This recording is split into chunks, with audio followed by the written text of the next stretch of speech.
per usual dosing in breast cancer patients. So 125 milligrams per day orally for 3 weeks on and 1 week off up until progression. The median endpoint was 6-month progression-free survival, and they took a wide variety of soft tissue sarcoma and some bone sarcoma patients. Now, this was a Simon 2-stage design, where the positive study would be labeled as having at least 6 patients respond out of 21 with more than 6-month progression-free survival rate. So if you look here at the median previous chemo and median previous systemic therapies, you can see that these were 2 and 3. So this is a heavily pretreated group as well. And most of these patients, so more than 90%, were actually metastatic. When you look at the survival analysis, median progression-free survival was 4.2 months, and the 6-month progression-free survival rate was 30%. And this is the swimmer's plot showing that some of these patients that respond do respond for quite some time. Now, when we look at the subgroup, so they did translational testing and they tested for CDK4 expression. So patients with CDK4 expression that was high, the progression-free survival was actually quite high at 5.9 months, so almost 6 months median progression-free survival compared to 1.9 months for patients who did not express CDK4. And the overall survival was 15.5 months for high expressors of CDK4. Now, this is quite impressive in later lines soft tissue sarcoma. Now, when you look at the subtype of sarcoma, so they actually chose, quite therapy-resistant subtypes of sarcoma. So SFTs, these are very therapy-resistant. Myxofibrosarcoma, also very therapy-resistant. Myofibroblastic sarcoma, therapy-resistant. Leiomyosarcoma and myxoid liposarcoma, these are chemo-sensitive diseases. So the author's conclusions were that up to 30% of sarcomas do exhibit high expression of CDK4, according to the cutoff used in this trial. And the trial did meet its primary endpoint with 30% achieving 6-month progression-free survival rate. Palbociclib was shown to be effective in a variety of sarcoma subtypes in this study. And the significant correlation between PFS and OS and the expression of level of CDK4 reinforces the message of palbociclib activity. And I think, and the authors think, that CDK4 inhibition does deserve further investigation in the sarcoma field. So my conclusions is that median progression-free survival of 4 months in the third-line setting is modest. However, there was a significant benefit with a median PFS of 6 months if CDK4 was overexpressed in the whole cohort. I think this should be expanded and probably combinatorial with another either cytotoxic agent or another targeted agent. And by that, I conclude my talk. Thank you for listening. Thank you, Dr. Naham, for this excellent and also sophisticated talk at the same time. So my pleasure to start the discussion. I would like to ask the speakers to come to the stage.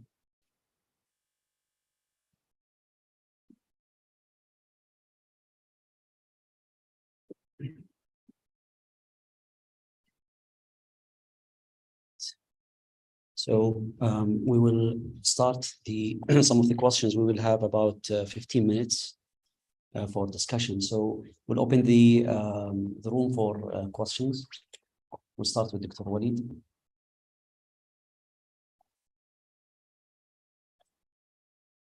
Jason, can we have the mic?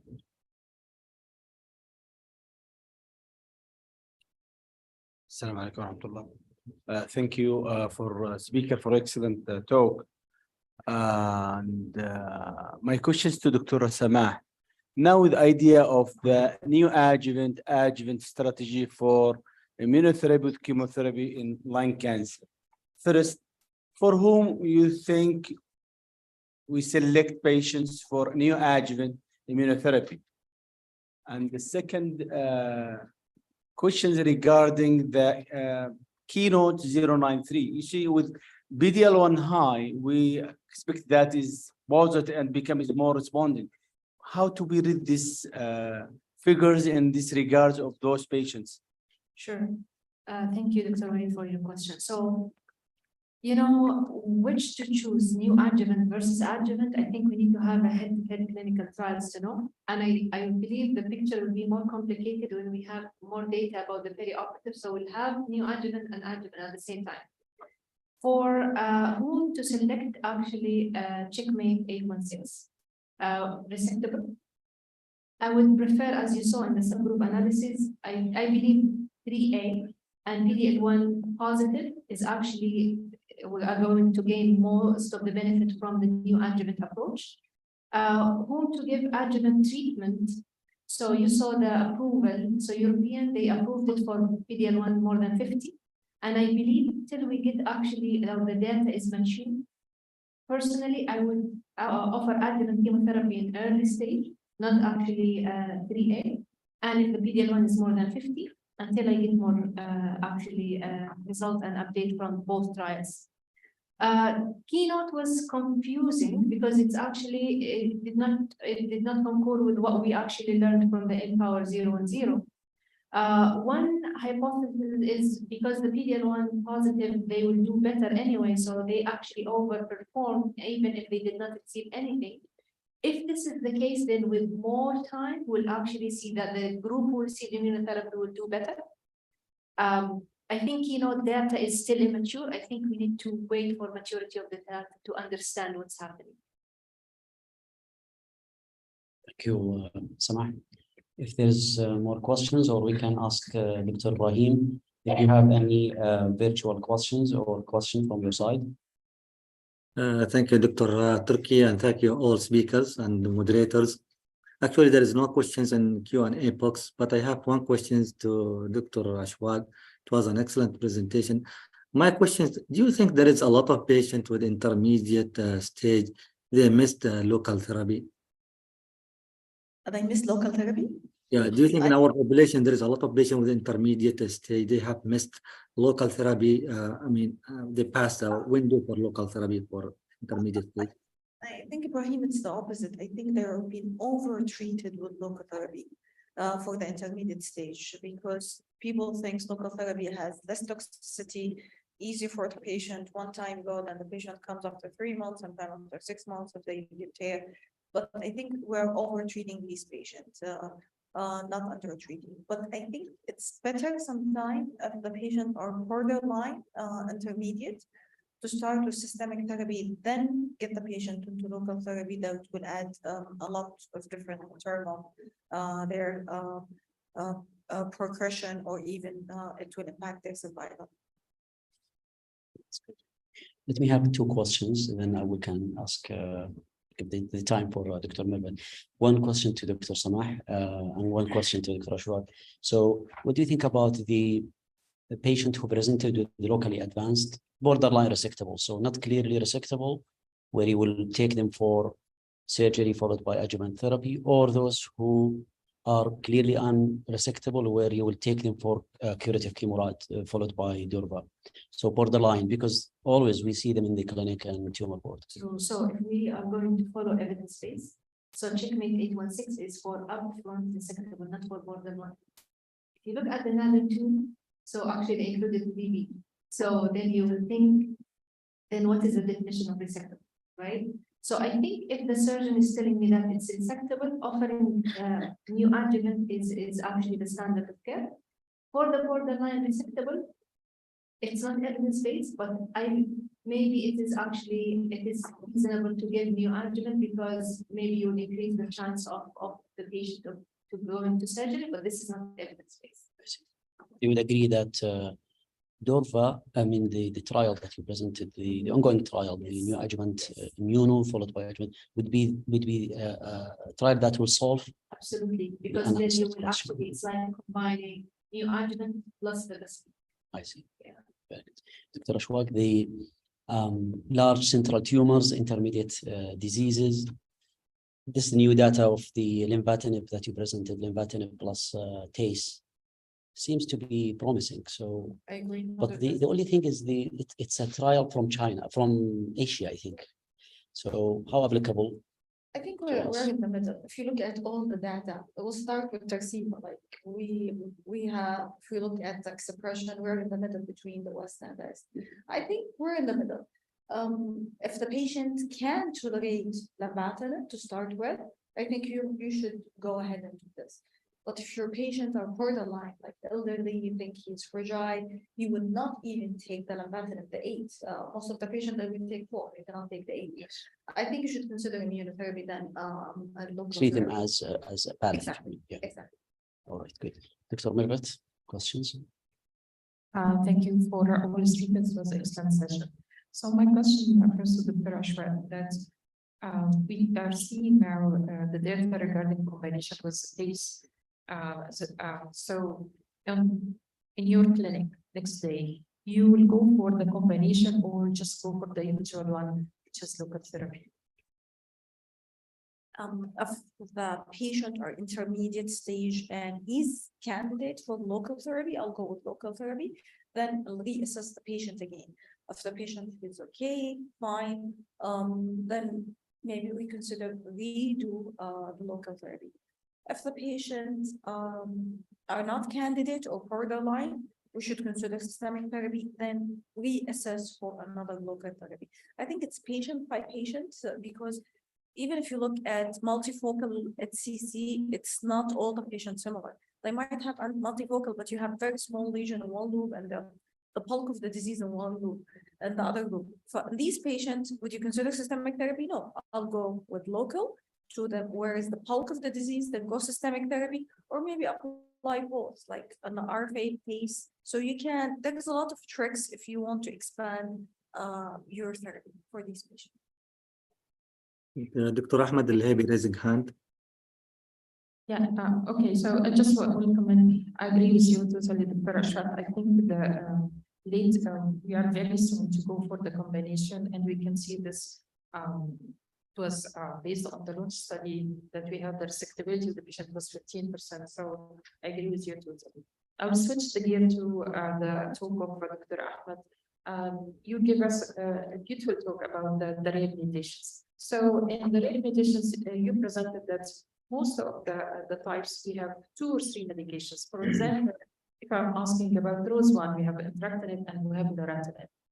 Putting aside the point of availability, so which one you will go for a treatment as putting upfront, especially that the data is little bit comparing. And in the meantime, also for the code break, we did see overall survival comparable to the chemotherapy, and for most of the target therapy, you can see benefits high.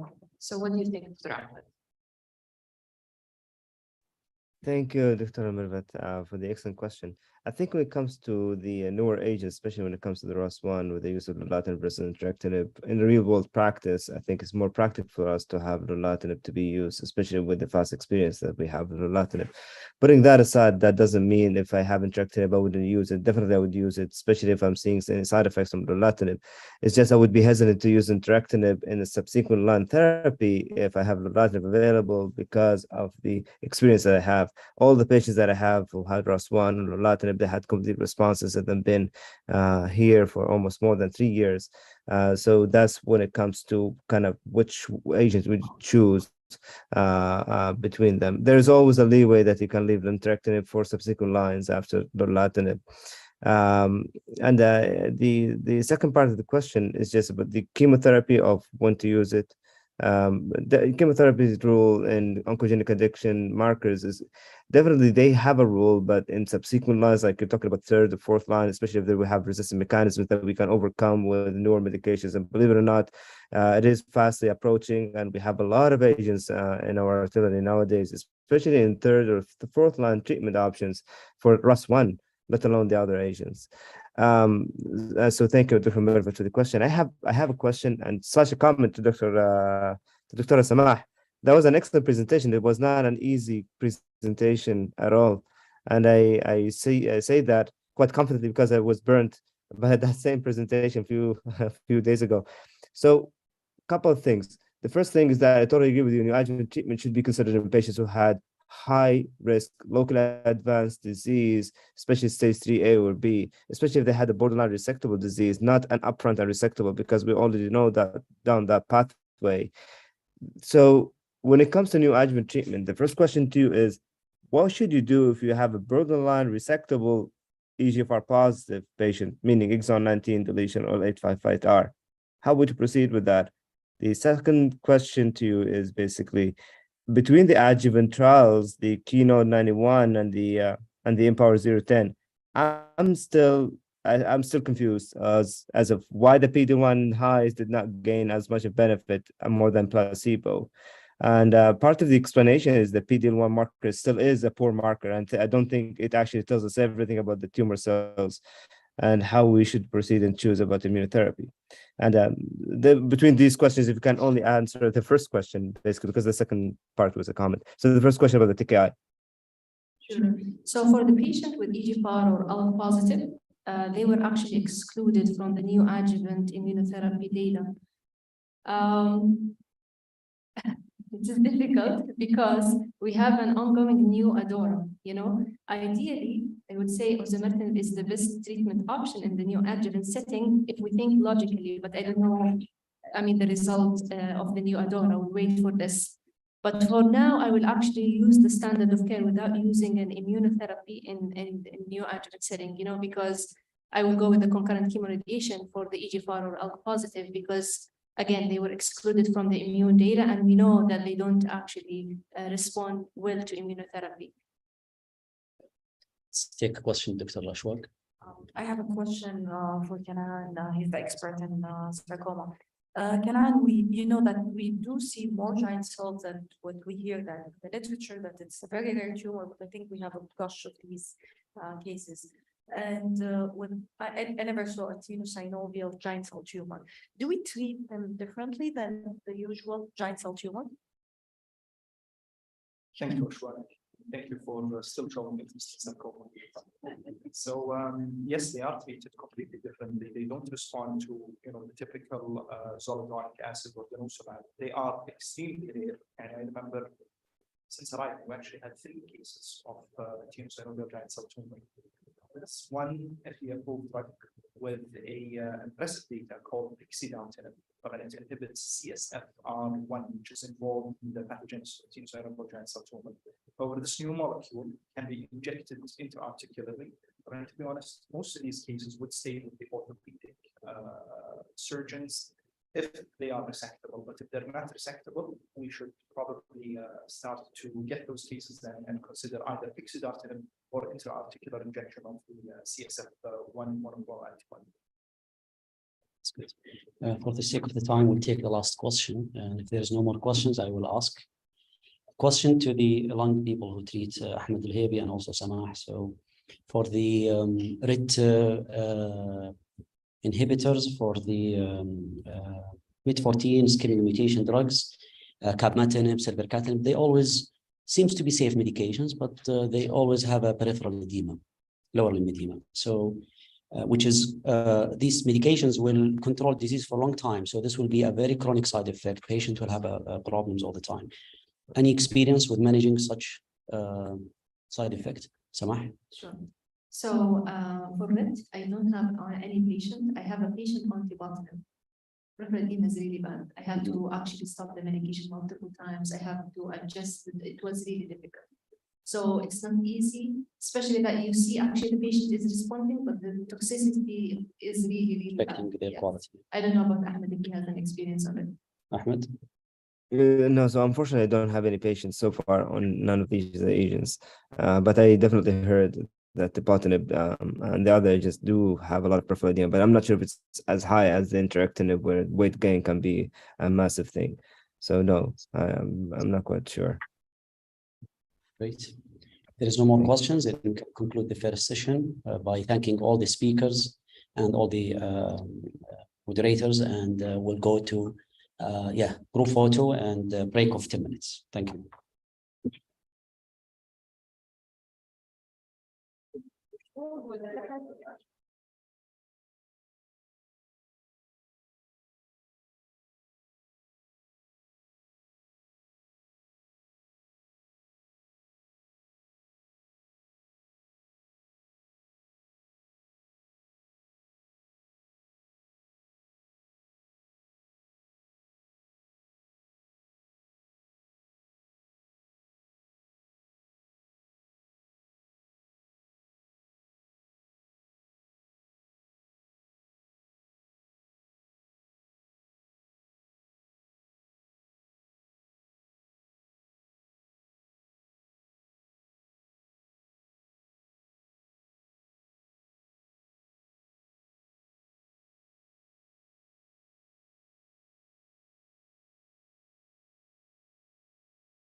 Test.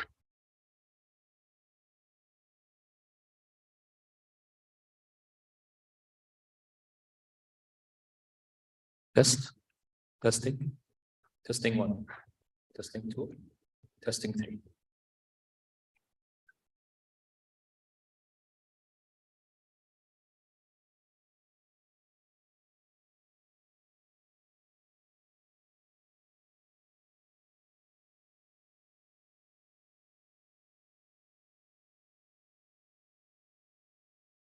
Test. Testing 1. Testing 2. Testing. Testing 3. Test. Testing 1. Testing 2.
Test.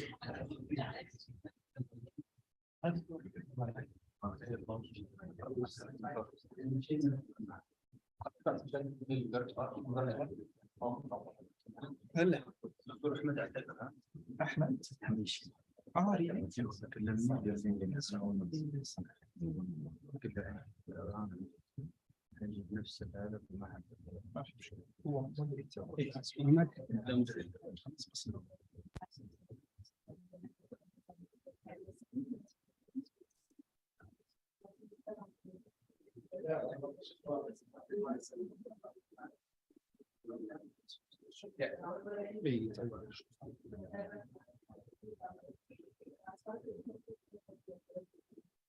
Shall I start?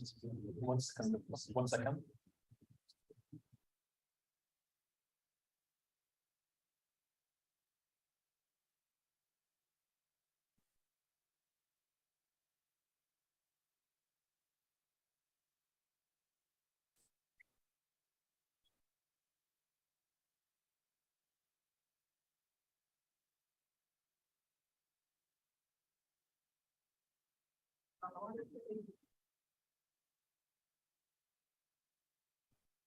Good morning, everyone. So it's my pleasure to present the second satellite symposium for the Precision Oncology Conference, and this is funded by Amgen and sponsored by Amgen.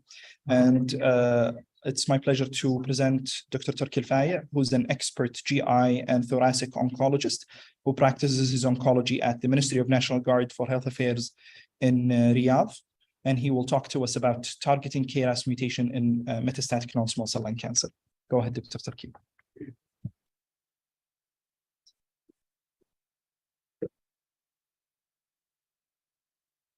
Thank you, Dr. Kanaan, for the introduction.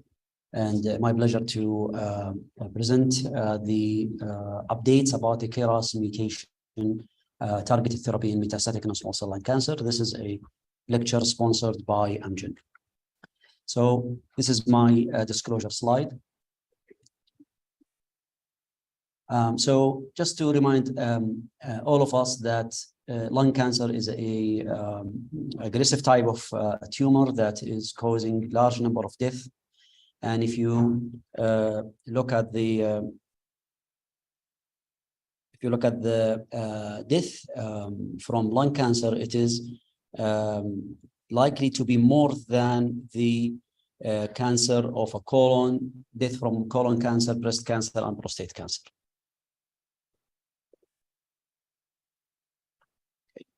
So just also to remind ourselves that we deal with a majority of the lung cancer is a non-small cell lung cancer, with only 15% are small cell, and majority of patients comes with the advanced disease. That is why the survival is poor with lung cancer. So this is the molecular profile of advanced non-small cell lung cancer. You will notice here that there are some markers that has a predictive value. In blue, EGFR, ALK, BRAF, ROS1, and the list is getting longer and longer. MET, red. There are some biomarkers that has emerging predictive value, like the HER2 and NTRK, and there are some that are still under investigation, like TMB. But what's important for our talk today is the KRAS that has a prognostic value as well as predictive value. So this is the up-to-date biomarker-driven therapy for non-small cell lung cancer.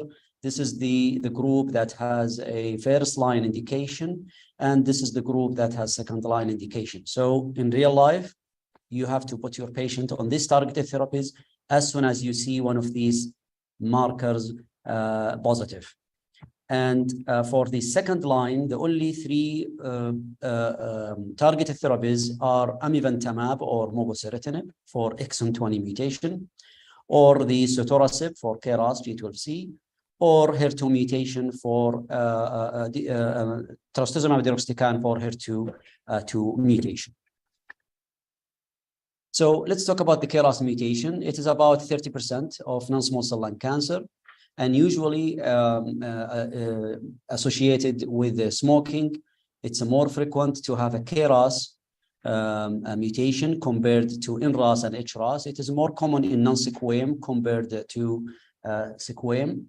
As I mentioned, KRAS is a more common.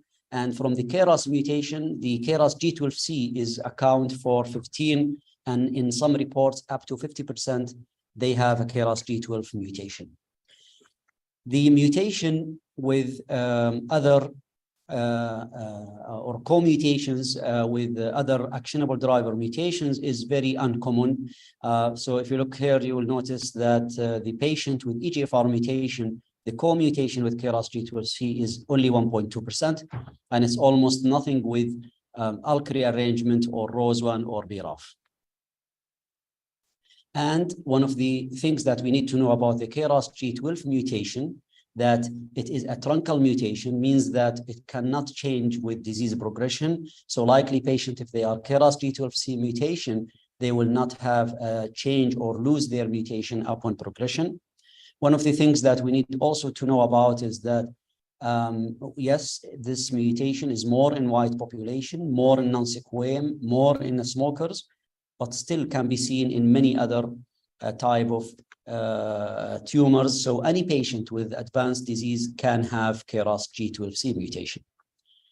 Not only this, but KRAS G12 mutation is actually a very important prognostic biomarker, because if you look at the first line treatment in patient with KRAS G12C, the survival is only 12 months. And we know nowadays that the survival in first line setting is reaching 22 months with chemoimmuno, and it can reach up to 35 months with immuno alone, and it can reach up to 60 months with targeted therapy. So this number is very small and very low with KRAS G12C patients. So the idea here is to inhibit the KRAS G12C to try to block the inactive molecule from being constitutively active by giving sotorasib. We can detect the KRAS G12C by the tissue or by liquid. It can be also detected by single gene testing, PCR, or by expanded panel like NGS. So the approval for sotorasib was based on a registrational phase 2 trial, the CodeBreak 100. And this is a trial included about 126 patients with advanced disease that has a KRAS G12C, and all of them had been treated previously and had a progression on a standard of care therapy. All of them, brain metastases were allowed, but they should have a stable brain or treated brain metastases. So this is the patient characteristics.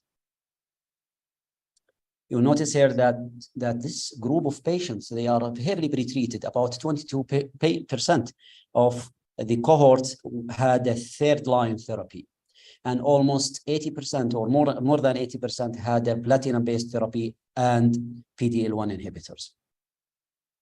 So this is the primary outcome, the response rate, 41%. Disease control rate is more than 80%. And very important, this swimmer plot graph is showing that the time to response is only 1.4 months. So patients may show some response as early as 1.5 months. For those who responded, the duration of response is reaching 11 months. And those who at the time of analysis who had an ongoing response, almost 72%. So this is a drug that works very early and has a very long duration of response. Median PFS, 6.8 months. And remember, this is a group of patients that has been treated on multiple lines, and the overall survival is 12.5 months. This is a very impressive number. Those who treated patient with sotorasib, seems that the drug is very tolerable. Side effect is very minimal. The only two side effects that I noticed, and in this trial, is the diarrhea and the transaminitis, but the grade 3 toxicity is only 5% in both side effects. Patient with brain metastasis that has been treated with sotorasib, the intracranial response rate was 25%, and the disease control rate was 77.5%.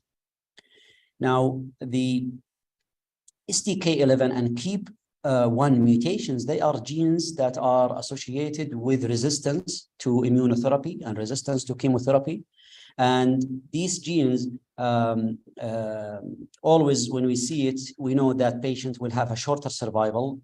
So the co-mutations for these two genes is associated with a response rate of 23% with sotorasib. And not only this, but also the PD-L1 levels. So different levels showed a different response. Maybe the most important subgroup are those with less than 1% who had a higher response rate of a 48%. So the sotorasib received the regulatory approval by the FDA in patients who progressed on one line of therapy. And we have to be careful using this medication because it has some drug interactions, especially with PPIs, with H2 receptor antagonist. Also, it has interaction with the CYP3A4 drugs because this medication is a strong CYP3A4 inducer.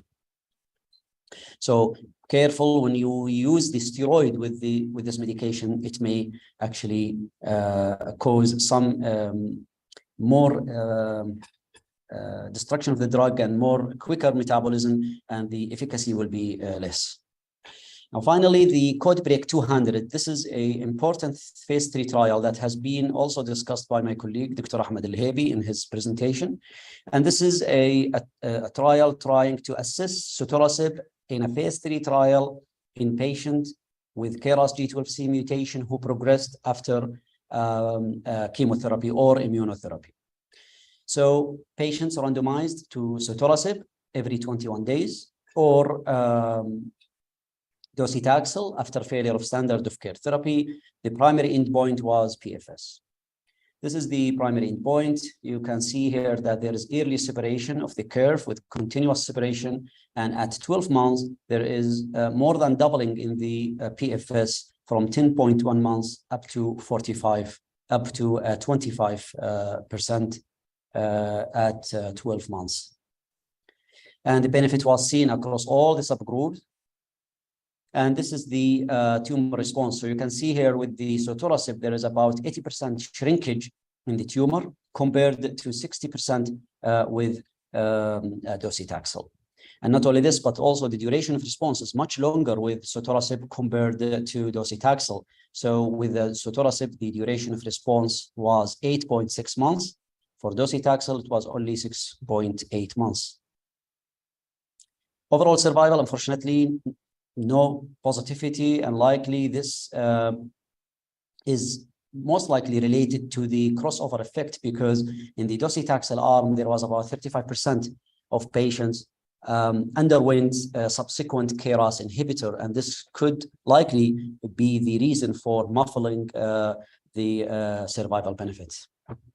And lastly, patients with any targeted therapy will have disease progression and resistance. And this is very important data set from a plasma biomarker study from CodeBreak 100 to see why the patient on sotorasib may have a progression and to see whether there is a resistant mutations or not. So this is just to remind ourselves that in this study, there are two cohorts, non-small cell lung cancer and CRC.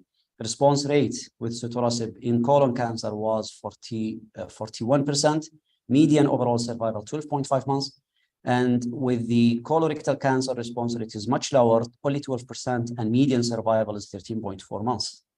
So the genomic alteration that has been assessed by plasma was mainly the RTK, the receptor tyrosine kinases, EGFR, MET, and FGFR2.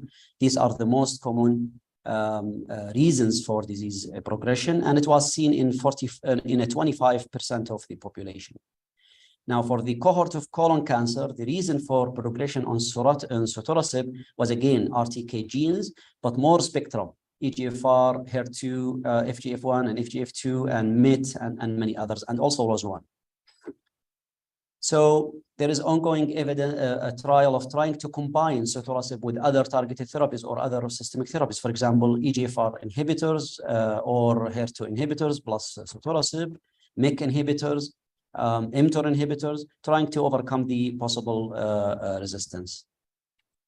So to conclude, sotorasib is a first-in-class KRAS G12C inhibitor that demonstrated as administered as a once-daily oral therapy It demonstrated an early, deep, and durable response in advanced non-small cell lung cancer.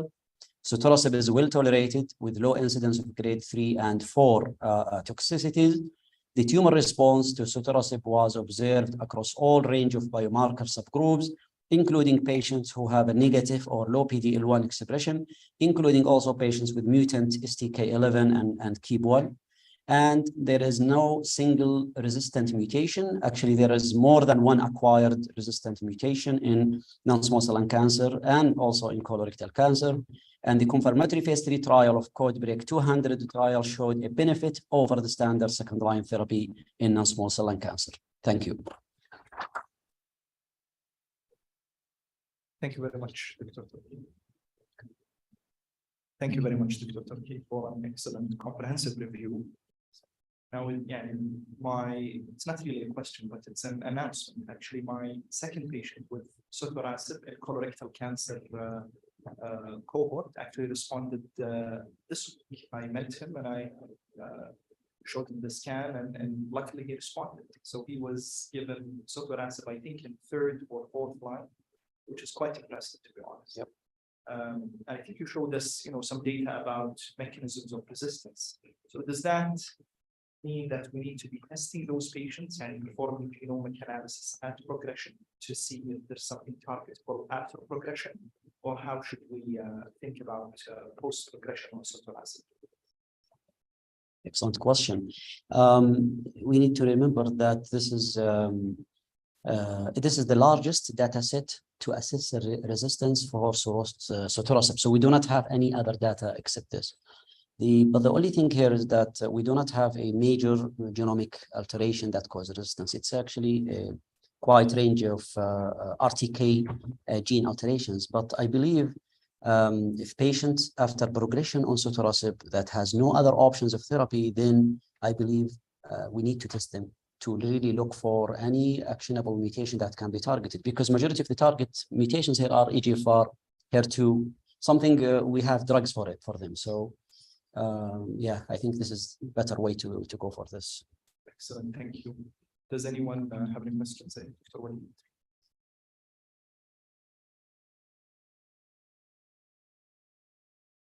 Thank you. Just for those patients with mutations, KRAS G12C, and that's very interesting to see that in colon and also in the lung. How we have one question is regarding the lung cancer, those patients with symptomatic brain metastases with these mutations. How is these drugs can be cross-brain barriers, or your experience with these medications? So with KRAS G12C, we have, if there is an active brain metastasis, you have to stabilize first with the conventional ways. Surgery, stereotactic radiation, whole brain radiation with steroid. Then after that, you need to offer sotorasib or adagrasib, because in the 2 studies, the phase 2 and phase 3 trials, they included only stable brain metastasis, treated brain metastasis. I believe if you look at the intracranial response rate with sotorasib, it is there, it is good, but it's only 25%. So stabilize the brain first, then go ahead with the system. Yeah. So the things also, as you mentioned, I think that's the most important for those patients with progress on sotorasib. I think the things we looking for, even in the trial CodeBreak, saying that patients have again that mutations analysis. I think I totally agree with Dr. Turki in regarding those patients. We have to recheck again for those, because I think in the colon around 24 to 50% those patients have again a new mutations. Yeah, I think that's the group, those patients to be looked again after a progression. It can be upgrade that mutation. Yeah. And I think in 75 in the lung cancer, the rate of mutation is 25% in lung and also in the colon cohort. So we are having like a quarter of the patients, they will have some targetable therapy. That is actually good. That's a big number. 25. Yeah. And the good thing about the KRAS G12C that it seems that sotorasib work also in the PD-L1 negative and patient who has been treated with the immunotherapy and chemotherapy, means that you will have good first line treatment, then you will take them for sotorasib, then there will be a subsequent targeted therapy. So adding up all of these will definitely improve the overall survival.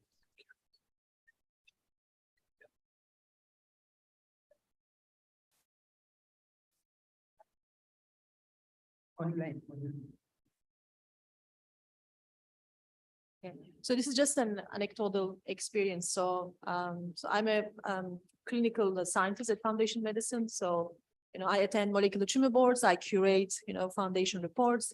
So there was an incidence where a lung cancer patient treated with sotorasib, harboring the G12C mutation. But in the test, we found actually alteration in CDKN2A, 2B, copy number lost.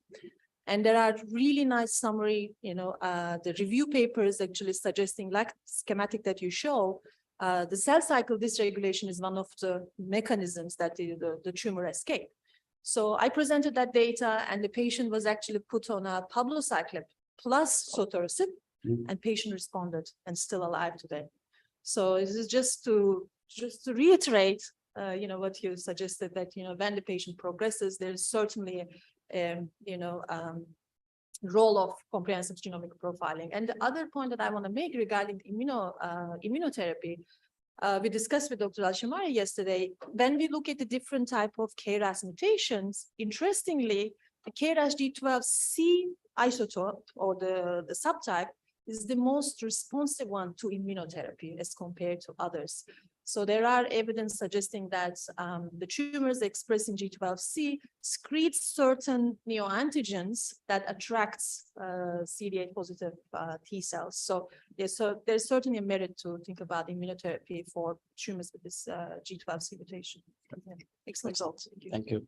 And I think also the good thing about the KRAS G12C, the mutation rate is not rare. It is actually like in lung cancer from 15 and up to report, in some reports up to 50%. So that's a big number, yeah.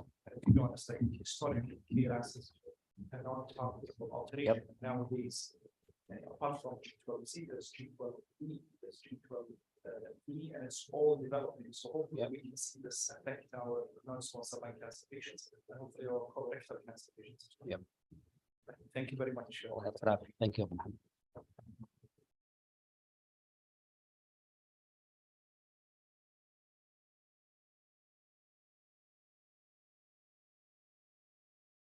So thanks again, Dr. Turki, for an excellent review on G12C inhibition in non-small cell lung cancer.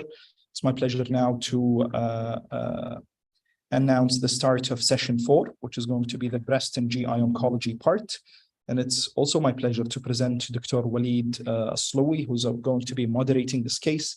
He's an expert sarcoma and GI oncologist from King Fahd Specialist Hospital in Dammam.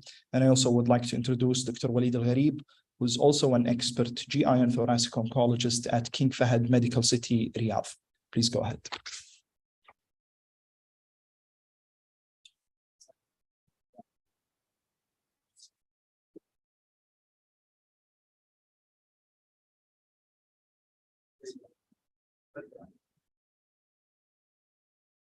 Assalamu alaikum wa rahmatullah. Thank you, Dr. Kanaan. Thank you, Dr. Muhammad, for scientific committee for kind invitations to share with you. And we are moderating these sessions. Me and Dr. Walid Al-Gharib, he's a consultant medical oncology in King Fahd Medical City, and Dr. Walid, he will start the sessions. Assalamu alaikum. Thank you, Dr. Walid, for the kind introduction. I think we will start with our speaker now, all right? Dr. Ahmed Saaduddin, who is a known oncologist, senior oncologist. He's the chairman of the Department of Medical Oncology at Specialized Medical Center in Riyadh. And he will be talking about immunotherapy and breast cancer, for which patient and which biomarker. It's a difficult topic, but I think Dr. Ahmed Saaduddin will give us full updates for this topic. Assalamu alaikum wa rahmatullah. Thank you very much, Mr. Chairman, and for the kind introduction, and thank you for the invitation. Okay. No, this is definitely not me.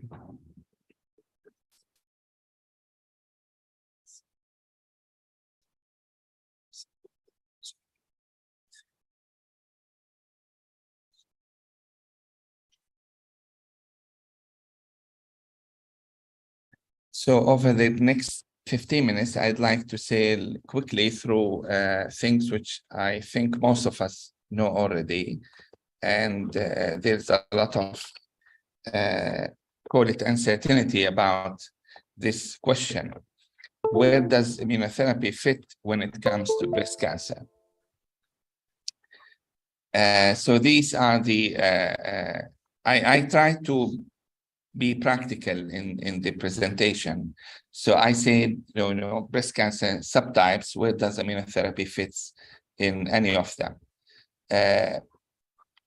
Breast cancer is the most common cancer among even male and female in the country. And unfortunately, we still have a good chunk of our patients who are locally advanced. I always say there is revolution in cancer treatment because of breast cancer revolutions, where we started to understand that breast cancer is not one disease, it's many diseases, luminal, HER2 positive, and triple negative. And as you have seen, I'm going to see the role of immunotherapy in each kind of these ones. I think one of the major advances in, or the reasons for advances in the cure rate of breast cancer is understanding that we are a team, not actually one-man show. Why immunotherapy in breast cancer? We have seen that tumor-infiltrating lymphocytes actually do present in breast cancer cells at different percentages. And it means that there is actually an immune reaction against the tumor cells reflected by the infiltration by lymphocytes. And we have seen higher levels of TILs in HER2 positive and triple negative, indicating immunogenicity of these tumors. What about, I'll start with the most common breast cancer, which is luminal breast cancer. Is there any role for immunotherapy in breast cancer? The simple answer is not yet, but I strongly advise everybody to go to this article, where actually it summarizes the reasons why we should believe that in future immunotherapy might have a role, and where do we stand. ER positive tumors are not devoted of immune infiltration, but they have low PD-L1 expression, indicating the limited efficacy of the usual immunotherapy we are using nowadays. So limited response to the checkpoint inhibition has been seen, but I also advise you to go and review the I-SPY 2 trial, where immunotherapy has been found to be effective in some patients.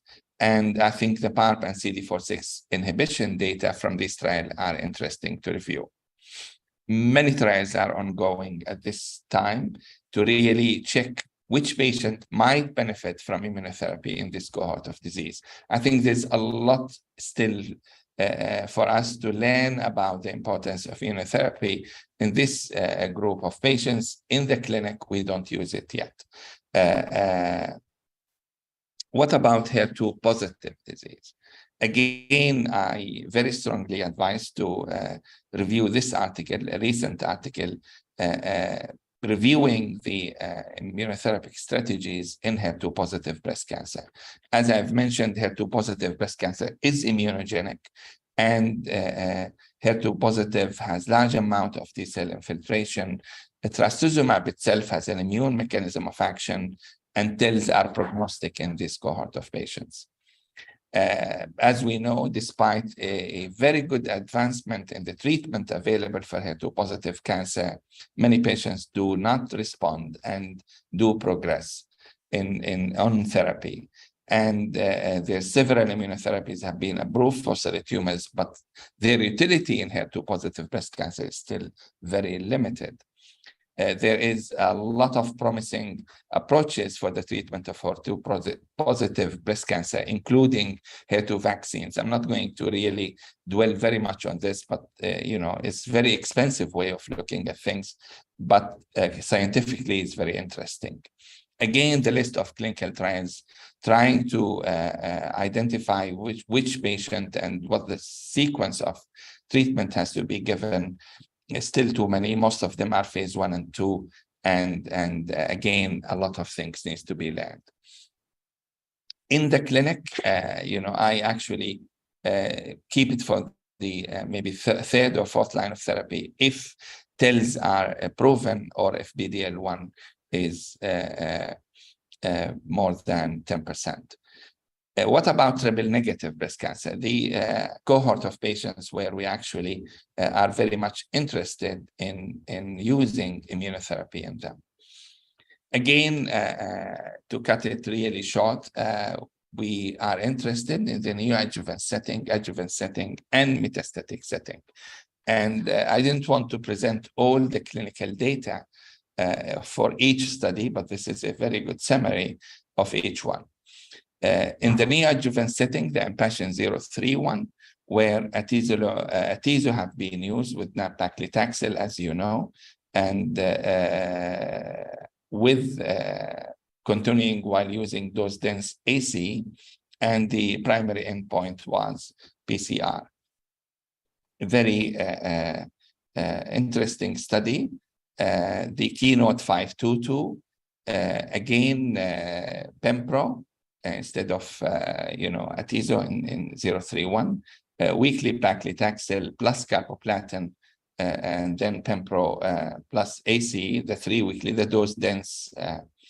Both of them actually have shown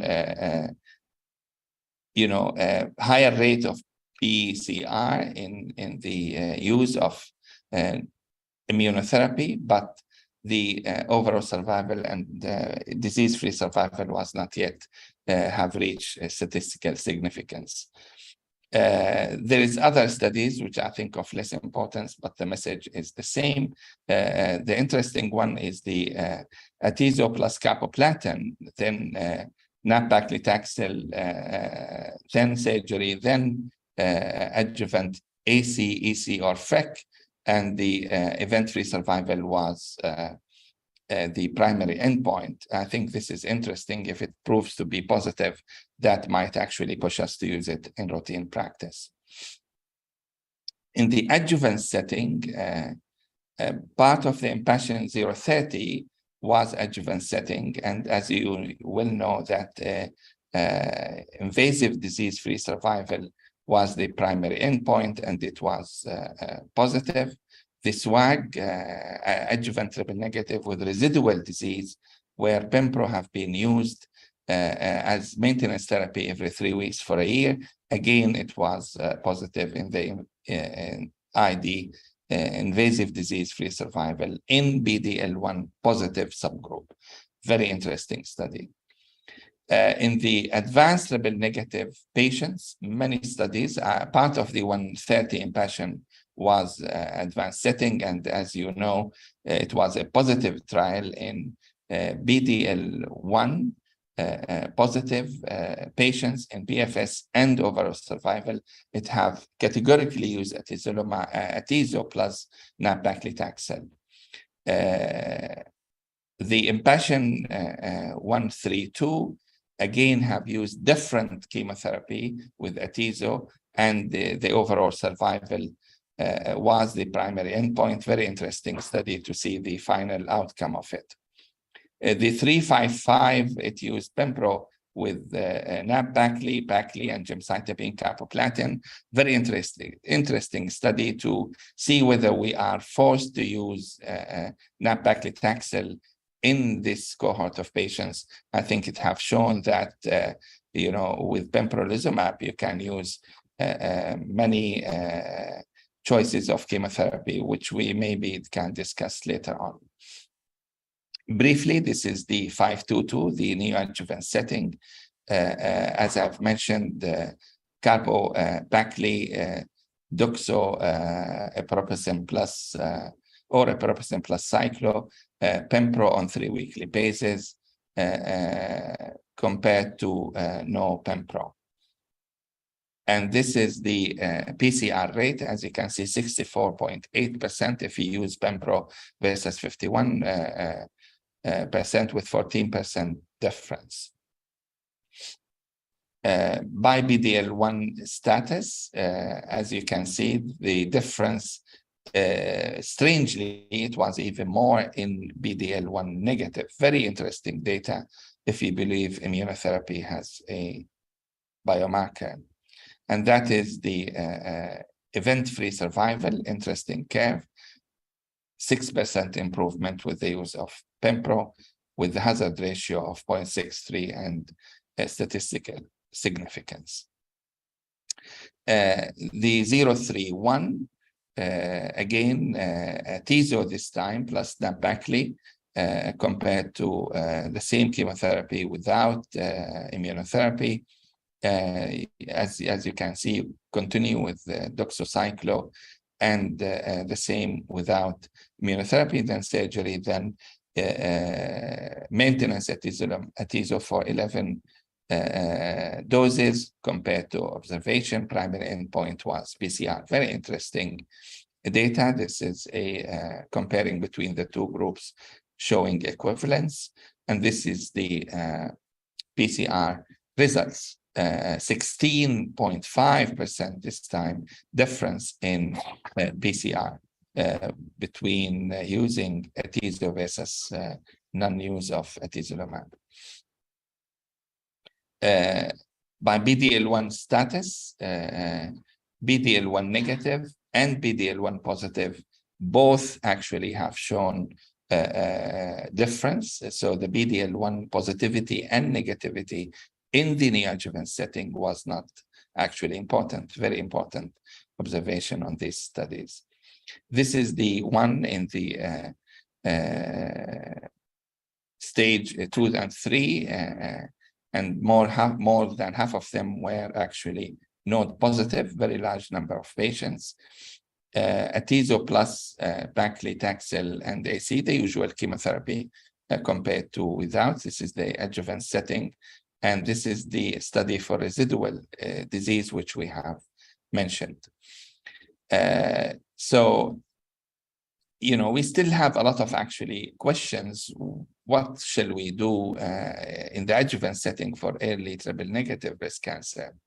Today, we know those dense anthracyclines plus platinum-based therapy in high-risk patients and capecitabine for residual disease was the main practice. When immunotherapy came into play, where does this actually recommendation stands? I think we can talk about it. So in conclusion, I would say that immunotherapy by checkpoint inhibitors is a valuable option for locally advanced metastatic triple-negative breast cancer.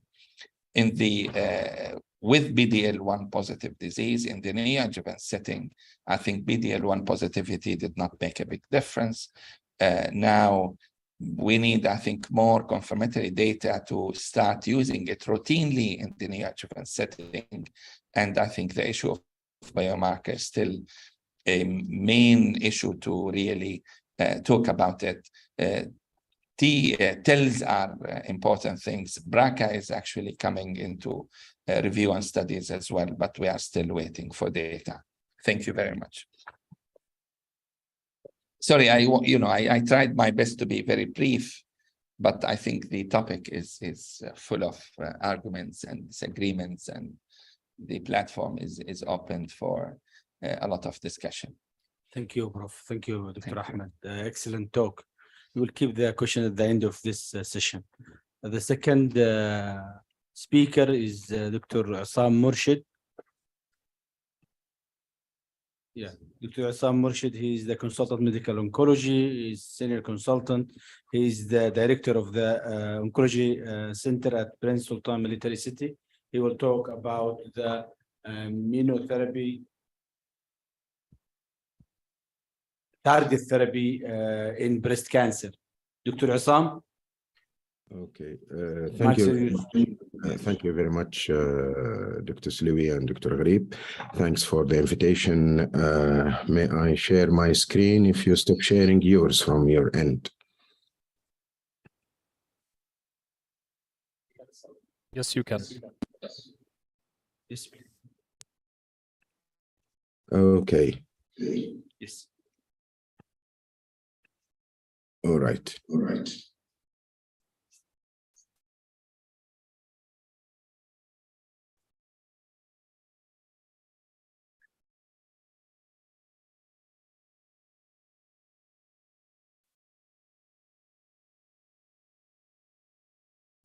Okay. Targeted therapeutic strategies for triple negative breast cancer. What a wide topic. I'll just try to cover it in 20 minutes, so bear with me. Some shortcuts. Heterogeneity of breast cancer, of triple negative breast cancer. Is it as simple as lack of ER/PR HER2 receptor expression, or is it more? Under the surface, we have thousands of pathways that crosstalk and cross each other, supporting each other in developing resistance toward our current therapy or developed therapies. Triple negative breast cancer carries the worst prognosis among all subtypes of breast cancers, with tendency to recur within the first 2 years and high potential for metastatic disease, either at presentation or later in life.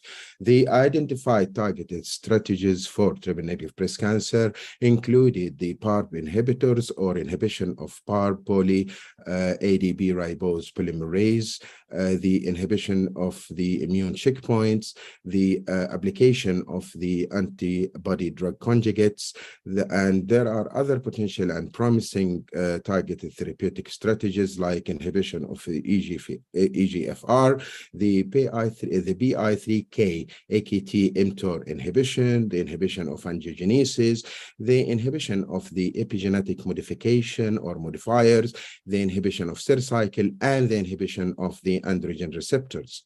These are samples of some of the clinical trials have been carried out in different targets, and I'll start with the inhibition of the PARP or PARP inhibition. We know that the PARP is a family of protein involved in the DNA damage repair and multiple other cellular processes. 17 members of the family have been identified, with PARP1, which is the most representative and responsible for about 85 to 90% of the total PARP activity in the body. PARP is activated due to the single strand breaks, and then it activates other genes or other proteins which is involved in the repair of the damage before the development of the lethal damage. Efficacy of PARP inhibitors have been investigated in the advanced setting, metastatic disease, and as for now, 4 PARP inhibitors have been approved by the SFDA, the olaparib, the rucaparib, the neratinib, and the talozabine. The trials which was conducted in the metastatic setting showed promising result in terms of progression-free survival for most of these agents, and there was an impressive overall response rate compared to other lines of treatment. The famous Olympiad trial, which was a randomized phase 3 study, have looked into the activity or the value or the benefit of olaparib after receiving at least 2 lines of therapies. And it was conducted until progression or until disease progression, with a primary endpoint of progression-free survival, and secondary endpoint includes progression, death, overall survival, overall response rate, safety, and global quality of life issues. There was a clear benefit in favor of olaparib of 7 months versus 2 months in terms of progression-free survival, which was highly statistically significant. And although the overall survival was not statistically significant, numerically it was, but the outcome of this result is very impressive in terms of overall response rate, progression-free survival 2, and tolerability of these agents. Embraca, talozabine, almost similar design, but they included up to 3 lines of treatment, and similar result, impressive progression-free survival difference, and there was no difference in overall survival as well. The Brocade 3, which included the veliparib in combination with carboplatin and paclitaxel, And in this trial, actually, they have included some hormone positive, HER2 negative disease. The same, there was an improvement in the primary endpoint. Now we move to early breast cancer, Olympia A, adjuvant olaparib for germline BRCA mutation patients, HER2 and hormone triple negative, hormone HER2 negative early breast cancer, and they have included some hormone positive disease. The primary endpoint was invasive disease-free survival. Secondary endpoint included distant disease-free survival, overall survival, and safety. The outcome was very impressive in terms of invasive disease-free survival benefit in favor of the olaparib arm, with an absolute difference of about 8.8%. And this difference was maintained through the years, from the first interim analysis at 12 years until the third interim analysis at 36 months. The same for the overall survival benefit. It was there was a difference in favor of the olaparib arm with an absolute difference of 3.4%. So Olympia is the first trial to show an efficacy of the PARP inhibitors in the first line adjuvant, in the adjuvant setting, with an absolute difference of about 9% of patients are recurrent free at 3 years, and the reduction of death was by 42%. And it is recommended by the ASCO and by some of the European guidelines to be considered for adjuvant therapy for high-risk patients.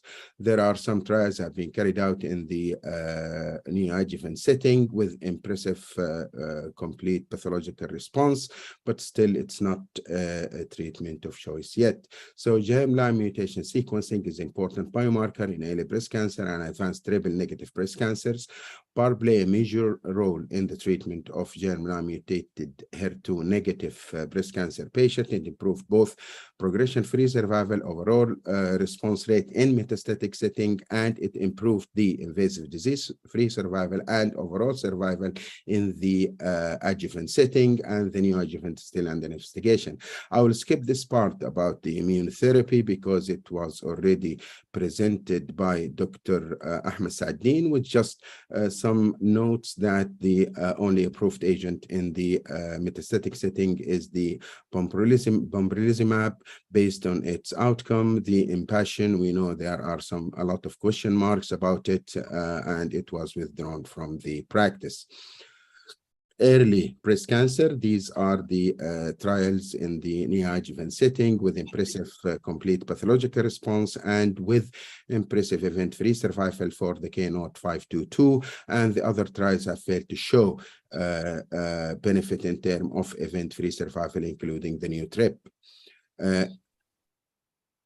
Now we move to the antibody-drug conjugates. The antibody-drug conjugate is a complex actually engineered therapeutic approach composed of monoclonal antibody that specifically recognize tumor associated antigens and cytotoxic agent that is bind to the antibody by a linker or the payload here, which is the cytotoxic part. The drug will attach itself to the TROP2 or TROP1 receptors, and it's internalized by endocytosis and goes to the target, and the cytotoxic effect induced by the drug payload. I'm sorry for being quick, but the topic is very wide. The first agent which was developed and tested in clinical setting is the sacituzumab govitecan, which includes the antibody target TROP2 and the irinotecan, which is the cytotoxic part. It was tested in heavily pre-treated patients as second or third line, fourth line, and it was effective. Then we moved to the ASCENT trial, which is a randomized phase 3 open label trial in patients who received 2 or more previous chemotherapy regimens, with the primary endpoint of progression-free survival, and secondary endpoint includes the progression-free survival for all the population. And in the primary endpoint, they excluded the brain metastasis. Secondary endpoint includes also overall survival, overall response rate, duration of response, time to response, and safety. The trial was halted or closed early because of the efficacy, and there was an impressive significant difference in terms of progression-free survival with 5.6 months versus 1.7, with a hazard ratio of 0.41, which was highly statistically significant. Overall survival difference was there in favor of the SG arm, which was highly statistically significant. Overall response rate was impressive, duration of response and time to response in these patients, as you can see from the water flow plot.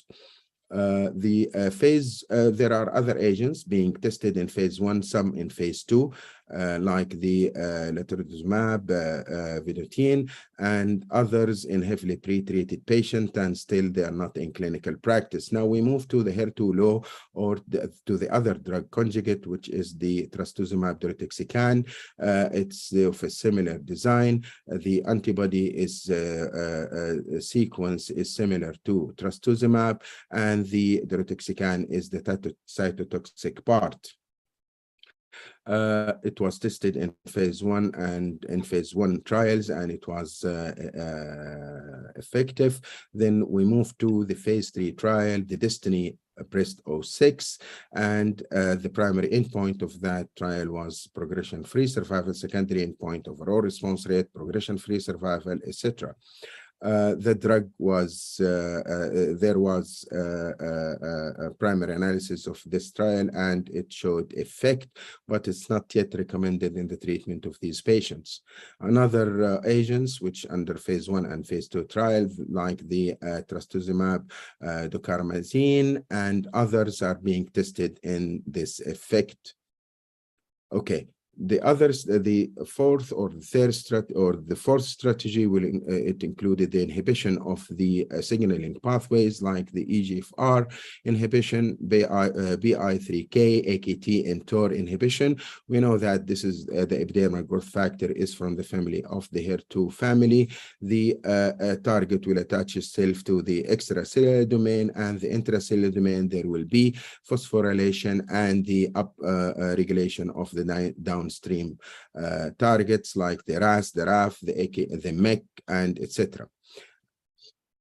The non-agents like the cetuximab and panitumab were tested in this, although the outcome was not very impressive, but I think the activity of these class of agents should be, and it is being tested with other novel agents being introduced into the research. BI3K, AKT, mTOR inhibition. We know the drugs that we are using now in hormone-positive disease, and we know the association of this pathway together with the EGFR and with the CDK pathway. There is no mature clinical data coming yet, preclinical and phase 1 clinical data, which did not translate into phase 3 yet, and some promising phase 2 trials for some new agents. Inhibition of angiogenesis, we know that VEGF is highly expressed in triple-negative breast cancer, and it is associated with poor prognosis, higher incidence of relapses, and less survival. The randomized phase 3 REPON trial have shown some activity in these patients with improvement of progression-free survival and overall survival. Other trials included the pembrolizumab in the adjuvant and neoadjuvant setting is promising, but still the results are not very mature yet for them to be one of the routine choices, maybe for limited number of patients. Inhibition of the epigenetic modifiers in triple-negative breast cancer. Epigenetic modification often specify stably heritable changes in the phenotype resulting from change in the chromosome without alteration in the DNA sequence. It's like maybe I'll just compared to the concept of the paraneoplastic syndrome. Still under investigation. There is no mature data from this yet, only preclinical data, and some early phase 1 trials have been carried out for these agents. The HDAC inhibition, again, another novel approach of histone decatalyzed class of drugs. It's an enzyme with that decatalyzes histone protein and actually preventing the growth of the cell, the migration, the proliferation, induce apoptosis. No mature data yet, preclinical, and some early phase 1 data. The cell cycle and the inhibition of the cell cycle in the triple negative, you know, the CDK4/6 inhibitors, palbociclib, ribociclib, abemaciclib, which is very active in hormone positive disease, have been tested in phase 1 clinical trial for triple negative breast cancer with no much result coming out from this, basically because in the triple negative breast cancer, the loss of retinoblastoma gene is very high. Maybe they're exploring combining it with the PI3K inhibitors, and we'll see what will happen in the future.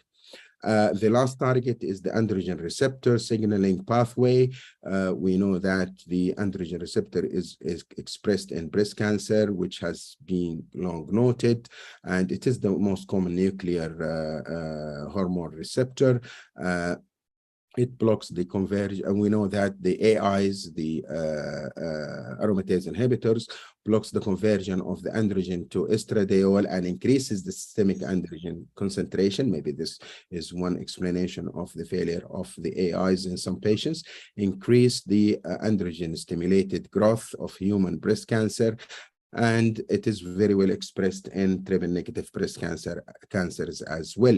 The peclutamide have been tested in phase 2 clinical trial, showed promising activity with a very good overall response rate.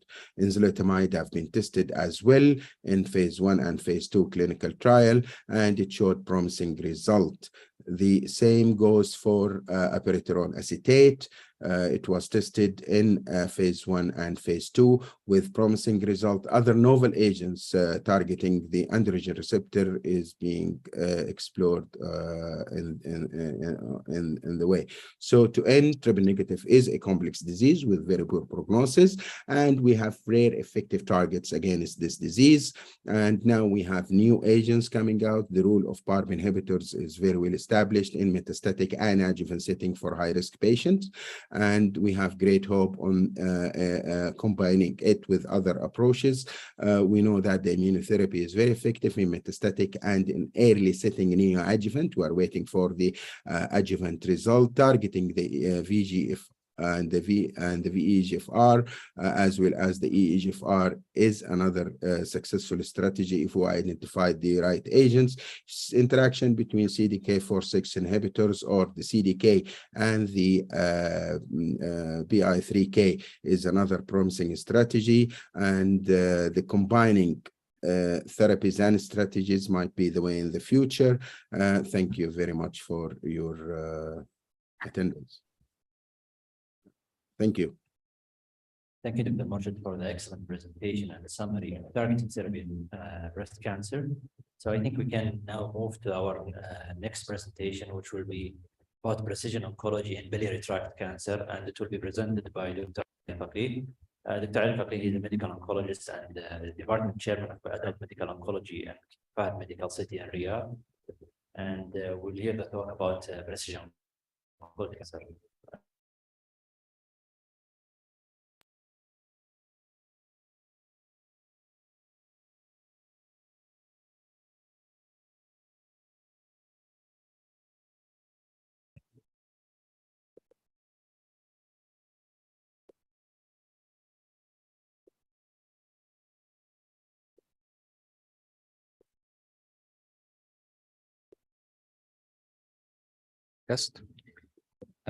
Thank you very much, Dr. Walid, for the nice introduction. First, I would like to thank the organizing committee, Dr. Kanaan Shamari, Dr. Garni, for the kind invitation. So I will be talking about precision oncology and biliary tract cancer.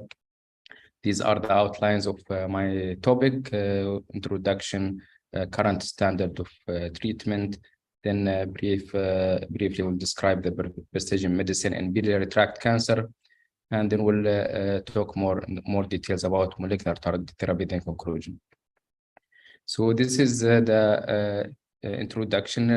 Biliary tract cancer are rare tumors with incidences less than 6 per 100,000 population. And it's mostly related to chronic inflammation as a risk factor, secondary to other inflammatory processes such as primary sclerosing cholangitis, liver flukes, and hepatitis, and others. It is associated with poor prognosis. It's an aggressive tumor. Overall 5 years overall survival is less than 20%. And most of the cases are late diagnosis, with 70% of the cases are diagnosed in advanced stage. And even in the early stages, who undergoes surgery, they have also higher relapse rate. These are the data from Saudi Cancer Registry. As we can see here, there is no specific classification for biliary tract cancer, but they are lumped with liver cancer, which is ranked 8th here in the top most common cancer in Saudi Arabia. And in the right side, we see the classifications, subtypes of the liver tumors. The most common is HCC. Then after that, we see cholangio and biliary tract cancers. So biliary tract cancer are heterogeneous group of diseases, and it includes multiple tumor locations, gallbladder, intrahepatic cholangiocarcinoma, and extrahepatic, either perihilar or distal. And also biliary cancer has been also included in multiple trials. So the decision to treat patients with biliary tract cancer depends on multiple factors. And we all know that important characteristics such as patients and performance status, and also tumor characteristics such as pathological subtypes, tumor location, and the stages, in addition to defining the goal of treatment in a multidisciplinary team approach, whether you give it adjuvant or neoadjuvant or palliative setting. And also, most importantly, also on this topic is the presence of molecular targets. So this is just summarizing the current approaches in treatment of biliary tract cancer. Of course, for early stages or resectable disease, we go for upfront surgery, then consider adjuvant treatment. While those who has unresectable disease will go for systemic treatment, including chemotherapy, molecular targeted therapy, and immunotherapy. So for those patients who underwent surgical resection, adjuvant chemotherapy is recommended, and this has been shown in BELCAP study, which is phase 3 study comparing capecitabine to observation, and it showed improved overall survival of 51 versus 36 months, almost 15 months difference, which is clinically meaningful. The next step for adjuvant treatment is ongoing study, ACTICA study, which compared more effective, hopefully more effective chemotherapy, GEM-CIS versus observation. And this study is still awaiting. What about advanced biliary tract cancer? Those patients who did not receive treatment, only best supportive care, they have poor median overall survival ranging from 2 to 4 months. Chemotherapy has been approved in the first and second line, despite also low efficacy. And most patients who also receive the chemotherapy respond poorly to current treatment, with median overall survival less than 1 year. The first line chemo in advanced disease, we know that GEM-CIS is established first line option based on the ABC02 trial, which compared GEM-CIS versus GEM alone, showing a median overall survival of 11.7 months compared to 8.1 months. However, the response rate is still low at 26%. And more recently, we have also seen the data from TOPAZ-1, where immunotherapy was added to chemotherapy. Durvalumab plus GemCis has shown improved overall survival as compared to GemCis alone, with additional 1 or 1.5 months with the overall survival. Those patients who has a response from the immunotherapy, we know from previous, also from previous tumor sites, they have also a durable response. We have also heard about the press news about the adding pembrolizumab to GemCis in the press news that has also shown improved overall survival. However, we are awaiting for the final presentation of this trial to have more data on it. What about second line? ABC06 has also established the second line FOLFOX chemotherapy when it was compared FOLFOX chemotherapy compared to standard of care. I mean, compared to physician choice, and it shows that there is a difference of 1 month only between the two groups. This is just showing you that how aggressive is the tumor even when they are receiving chemotherapy. So regarding precision medicine and biliary tract cancer, the biliary tract cancer are molecularly heterogeneous group of cancer, and each subtype has distinct molecular characteristics. Luckily, we have up to 40% of those patients harbor potentially targetable abnormality. And also with advances in technologies, there are improved molecular characterization and also accelerated US FDA approval of several targeted therapies. And these have changed the therapeutic landscape for advanced biliary tract cancer. So it is important to do molecular profiling for patients with biliary tract cancer. And this could be done through biospecimen, either from the tumor, primary tumor, or from cell-free DNA or circulated tumor DNA from the blood and body fluids. So this is just showing you the long list of the prognostic and predictive biomarker of biliary tract cancer, and this list is also increasing yearly.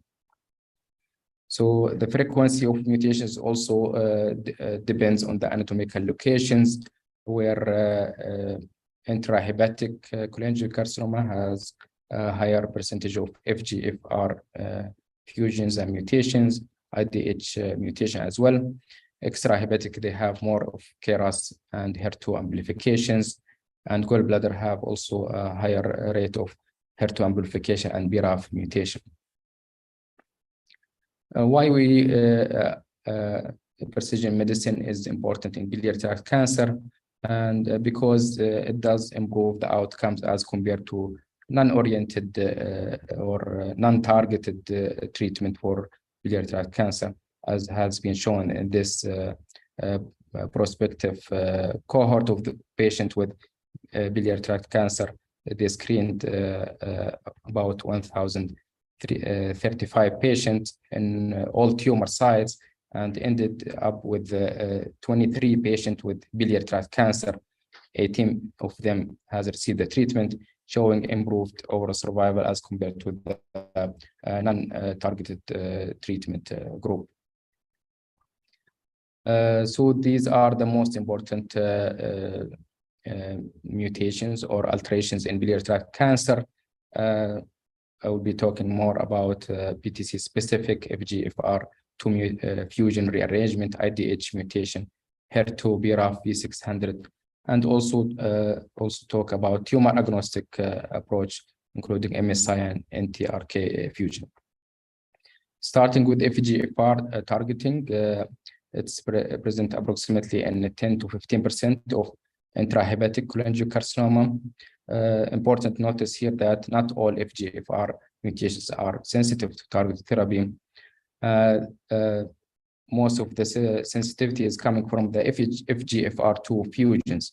However, there is a difficulty in identifying these fusions because there are multiple different partner genes which typically not discovered through the usual NGS. You have to ask your pathologist whether the NGS panel or test can detect the fusions to be able to find the FGFR2 fusion rearrangement.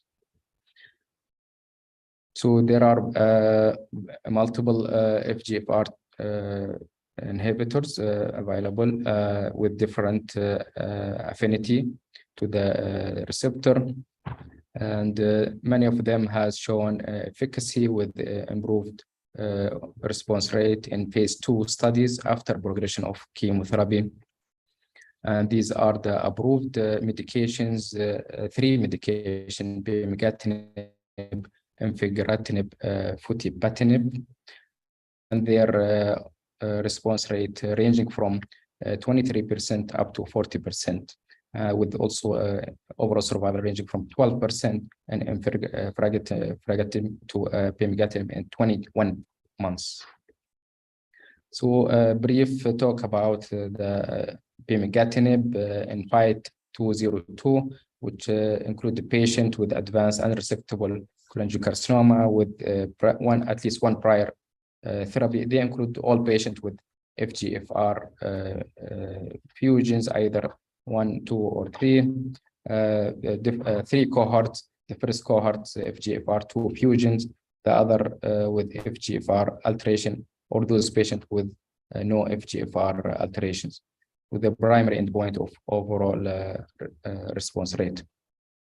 And this study has shown that those only patients with FGFR2 fusions have shown the benefit from the pemigatinib, while those who have other FGFR alterations or who doesn't have any alteration in FGFR, they don't derive benefit from the inhibition. These are the overall response rate of 35% only in patients with FGFR2 fusion rearrangement. The other medication, infigratinib, has also been tested in phase 2 study. Patient with cholangiocarcinoma, only patient with FGFR2 fusion or rearrangement with at least one prior treatment.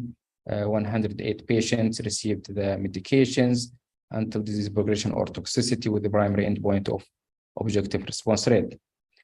Baseline characteristics is just showing you that those are with good performance status and also a heavily pretreated patient. Again, we see here that there is also a response rate reaching 25%, with most of the patients achieve a partial response. Only one patient has complete response. The progression-free survival, median progression-free survival is 7.3 months, while overall survival is 12.2 months. Important notice here is the adverse events of these inhibitors, including hyperphosphatemia and also skin toxicity, such as hand-foot syndrome and stomatitis. The third drug is futibatinib, which was just recently published last month, which was also tested in advanced, specifically for intrahepatic cholangiocarcinoma, FGFR2 fusion positive of or FGFR2 rearrangement, who received at least one prior treatment before, and those patients were allocated to receive the futibatinib until progression or an acceptable toxicity, with the primary endpoint of overall response rate. The baseline characteristics: good performance status, multinational, 80%, 78% of the patient has fusion, 22 have rearrangement, and 100% of the patient has received prior treatment of chemotherapy. As we can see here, that in the waterfall plot, that 43% of the patient achieve objective response rate, with one complete response, and most of the responses were partial response. Additional 42 patient has also stable disease with overall disease control rate of 85%. The progression-free survival is 9 months, while the overall survival reaching up to 21 months. Again, the adverse events, which seems to be a class effect, hyperphosphatemia, fatigue, and skin toxicity. This just summarizes the key toxicity of FGFR inhibitor. As we mentioned before, hyperphosphatemia is one of the common side effects that need to be monitored, in addition to skin toxicity and also eye toxicity, including corneal abrasion and dry eyes. What about in the future, exploring its role, moving it to first line and comparing it to GEMSIS? Okay, so IDH1 mutation has high frequency in intrahepatic cholangiocarcinoma, and it has been tested in this phase 3 study, Clary IDH-Y study, where they compared ibudilsonib to placebo, and it did show improved progression-free survival and also disease control rate of 53% as compared to 28%. The overall survival is 10 versus 5 months. And it has been approved for the treatment of IDH1 mutant cholangiocarcinoma. For the BRAF mutation, we have the ROR study where 43 patients with BRAF V600E mutated biliary tract cancer were enrolled and received dabrafenib plus trametinib, showing 47% overall response rate, progression-free survival of 9 months, overall survival of 14 months. KRAS mutation, 20% present in cholangiocarcinoma. The only targetable mutation is G12C, and this patient were included in the basket Crystal-1 study, and we can see here only 8 patients were included, and some of them has achieved also a partial response.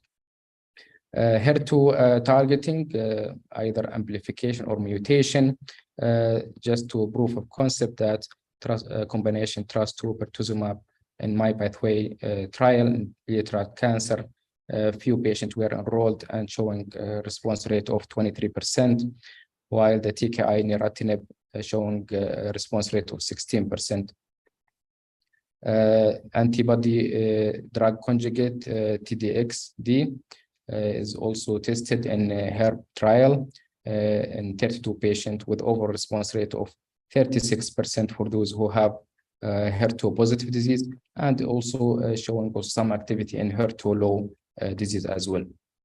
NTRK fusions was also studied in the biliary tract cancer cohort of baskets trial of Navigate, where 18 patients with TRK fusion positive received larotrectinib, and it showed an overall response rate of 41%.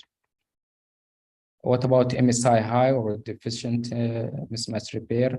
It has low frequency in cholangiocarcinoma, about 3 to 5%, and those patients were included in the non-colorectal cancer cohort in the Keynote 158, where the initial approval for pembrolizumab, and those patients with cholangiocarcinoma achieved 40% response rate, and we can see here the median overall survival of 24 months.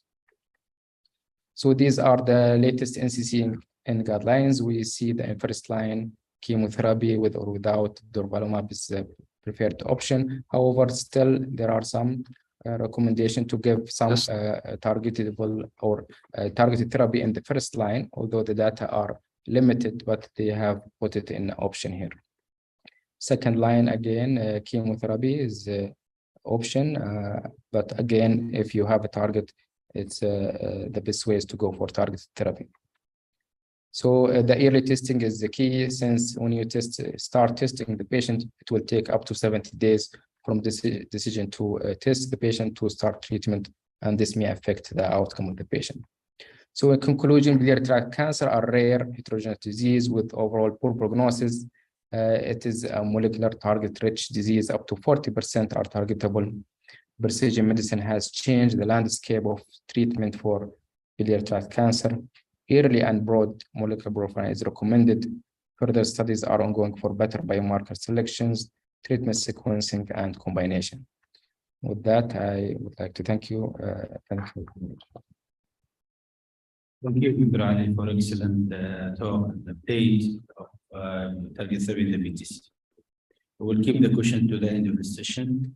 The fourth speaker is Dr. Roa Shafi. She's a consultant medical oncologist at the Medical City in Jeddah. She will talk about targeted therapy in upper GI cancer. Dr. Roa, please. Yes, can you hear me? Yes. Okay. Assalamu alaikum جميعا. My name is Dr. Roa Shafi, medical oncology consultant, National Guard Jeddah. First of all, I would like to thank my dear colleague, Dr. Kanan, Dr. Muhammad, for the invitation to this is the third year for this very successful conference, and always amazing conference to talk about precision oncology. So my talk today is trying to cover targeted therapy in upper GI, which will be a bit, it's a bit a long talk. I tried my best to summarize it and to cover the most important thing in terms of the target therapy of the upper GI. So to start with the incidence of the upper GI cancer in KSA, as we all know, it's still very low. It's not a very common cancer, upper GI, but we all know it's a very lethal cancer with a very high mortality, as you can see here, the stomach cancer with a very high mortality, upper GI in general. And we'll talk about systemic therapy option and the targeted therapy as well, what we can add to it. But before that, always to emphasize in upper GI cancer that they're more important issue, and those patients, they're usually very frail and very sick. So to address dysphagia, malnutrition, early palliative care referral, we have evidence that that's a good thing to do, whether surgical bypass, stenting, gas feeding tube, gastrostomy tube, radiation, total TPN, partial TPN, all of these things we need to be addressing first before choosing or embarking into going into with targeted therapy plus systemic therapy. And when we talk about specifically targeted therapy, it's mainly added to the chemotherapy, and it depends on a lot of things. So we have whether the histology type, whether adenocarcinoma or squamous cell carcinoma. We have the CPS or the PD-L1 expression test, tumor mutation burden, MSI, HER2, and then lately we'll talk about the anti-VEGF.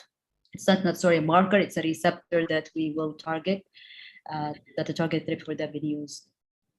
So the first thing I will talk about is the local advanced resectable or metastatic esophageal gastric cancer, squamous cell carcinoma, first-line therapy. And we all know there have been two trials that kind of change our first-line scape. So we have the Checkmate 648, which is a Nivo combined with combination in esophageal squamous cell carcinoma. So this is a trial that look at specifically squamous cell carcinoma, upper GI squamous cell carcinoma. In this trial, they had Nivo plus chemotherapy or dual immunotherapy, Nivo-Epi, or the standard, which is the chemotherapy. Majority of the patient, it's an Asian study. So no, the majority of the patients are this study, it's in Asian, 71%. And they're all a squamous cell. They have to be all a squamous cell pathology. They did include, they did the PD-L1 expression, but it was regardless. Everyone received the therapy. And as you can see here, the results were significant. So if we talk about Nivo chemo comparing to the standard chemo, and this is in the positive, so PD-L1 expression at least 1%, and the curve underneath is the overall population. Both positive, of course, the benefit, as we all know, when you are PD-L1 positive, at least one, you're positive, then you're getting a larger difference. So it's 15-month compared to 9 months. That's in the 1 or more PD-L1%, but in the overall population, still there is a benefit, but almost 1 month or so, and all significant. The same thing we notice in the Nivo-Ipi compared to chemotherapy. We still see this in benefit. Now it's greater with a chemo-immuno compared to standard chemo, where the dual immuno compared to standard chemo, but we still see a benefit. And the benefit again is more in the at least PD-L1 1% or more.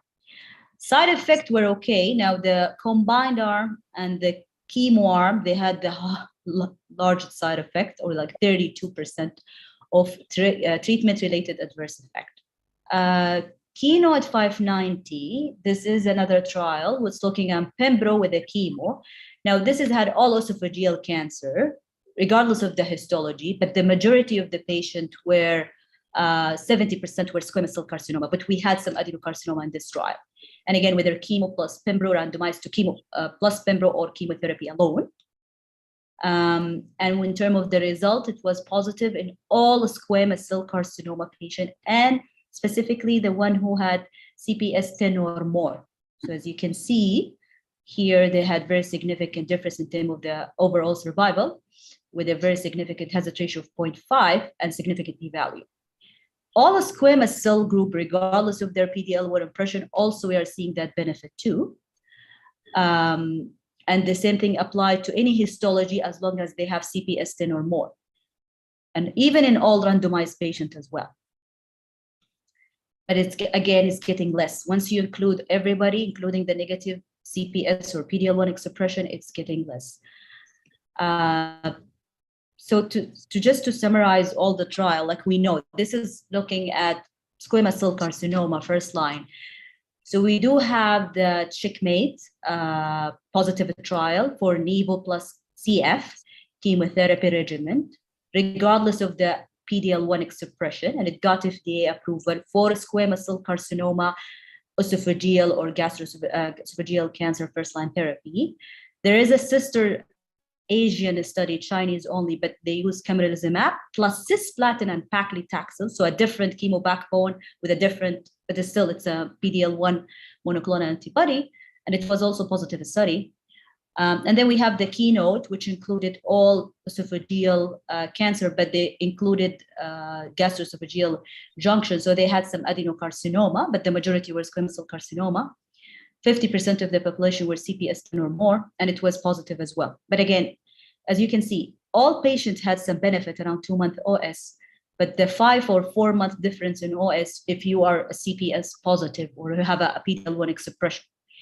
So this one was approved only for PD-L1 expressing or CPS positive patients from the FDA approval. This is just the chemotherapy backbone that we usually use in squamous cell carcinoma. So when talking about the second line, it's easier. So if they never received immunotherapy with their chemotherapy in the first line, so then you can go immediately to nivolumab as a second line option. If of course they received chemo-immuno, then you will go to docetaxel, whether combination or a single agent. So by that we cover the squamous cell and with squamous cell first line, second line. Moving on to the adenocarcinoma, first-line therapy. Again, metastatic unresectable esophageal gastric cancer. So we have kind of two groups based on the marker, whether they are HER2 positive or HER2 negative, but they have a CPS of at least 1 or high MSI or tumor mutation burden, or they're negative for oral unknown status, but they are HER2 negative. So start with the first group, the adenocarcinoma, HER2 negative, CPS 5 or more, or 1 or more, or high MSI tumor. And for those, we do have the chemotherapy plus immunotherapy. So we have Capox, Volpox, nivolumab, and also the Keynote 590, which is the CF plus pembrolizumab, as we talked about. High MSI, we know the Keynote 158 of using single agent pembrolizumab, or even combination, because we'll talk about the trial that looks at Volpox or Capox Nivo, they did include some high MSI patients. So you have the combination option or the single Asian pembrolizumab option. So checkmate 649. This is the one that looked at Nivo plus chemotherapy, Zilox or Capox, Zilox or Folpox versus standard therapy, which is chemotherapy. And those patients has to be HER2 negative. So they have to have documentation of HER2 negative. And then they did the CPS scoring. And most of the patients in this trial were CPS positive. So at least one. Okay. But they did the analysis on the CPS 5 or more, the cutoff they used here. And for the result, as you can see, for the CPS 5 or more, we'll definitely see again that separation, significant difference in the overall survival with a significant p-value of 3, almost 4-month difference, 14 versus 11. And in the CPS 1 or more, we still see that benefit too. So at least they have to be CPS positive to see that great benefit. But in all the population, you still see that difference. It's a less, but you still see. Now, note to mention, the majority of the population in this trial were CPS positive. We talked about the keynote as well. And so here, just to summarize the trial that we looking at this. So the one I just mentioned with the checkmate 649. So adenocarcinoma, but that was adenocarcinoma only. They have to be HER2 negative. And CPS 5 or more, FOLFOX-NIVO, FOLFOX-NIVO. And with the overall response rate 60% for the combination versus 45% for the chemotherapy arm alone. And the OS, as I mentioned, for the CPS 5 or more was 14 versus 11 months. So we're reaching a year and a half, more than a year and a half, almost a year and a half, sorry, which is good for those patients. As we know, with the first line, we barely get to a year. All patients were also significant, but a lesser, almost 2-month difference. Hazard ratio is 0.7 for the CPS 5 or more and 0.8 for all patients. And it got FDA approval regardless of the PD-L1 expression. There is a Attraction 4, which is an Asian study, very similar population and similar design, but it was negative study. Keynote, the one I talked about earlier, we all know that showed the benefit specifically in CPS 10 or more, and also the squamous cell carcinoma, which were the majority of the population that had benefit, but the all patient benefited as well. Moving on to the HER2 positive adenocarcinoma. So for the HER2 positive, we all know TUGA trial. That's the first one that established adding anti-HER2, which is the trastuzumab, to the chemotherapy arm, and that was positive. So from there, this is the standard of therapy. So I wouldn't go into detail. This is just to tell you. Now, the TUGA trial was looking at trastuzumab plus CAPE or 5-FU with a cisplatin or oxaliplatin, But we know from the NCC guideline extrapolation, you can use trastuzumab with FOLFIRI or FOLFOX as well as extrapolation, and so on. Now, for the first line, we have the new data of, it's only initial data. Now, it's been 3 years so far. We don't have the full result yet. I wonder why. Which is adding trastuzumab, pembrolizumab, and chemotherapy, the keynote 811 we'll talk about, but it's still waiting for full publication, still no final data yet.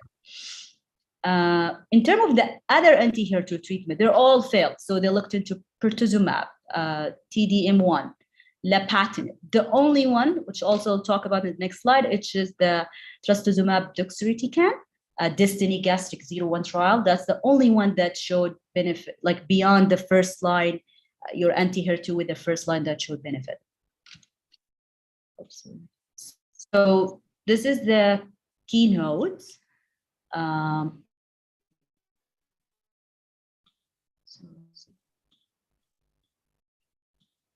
The keynote 811.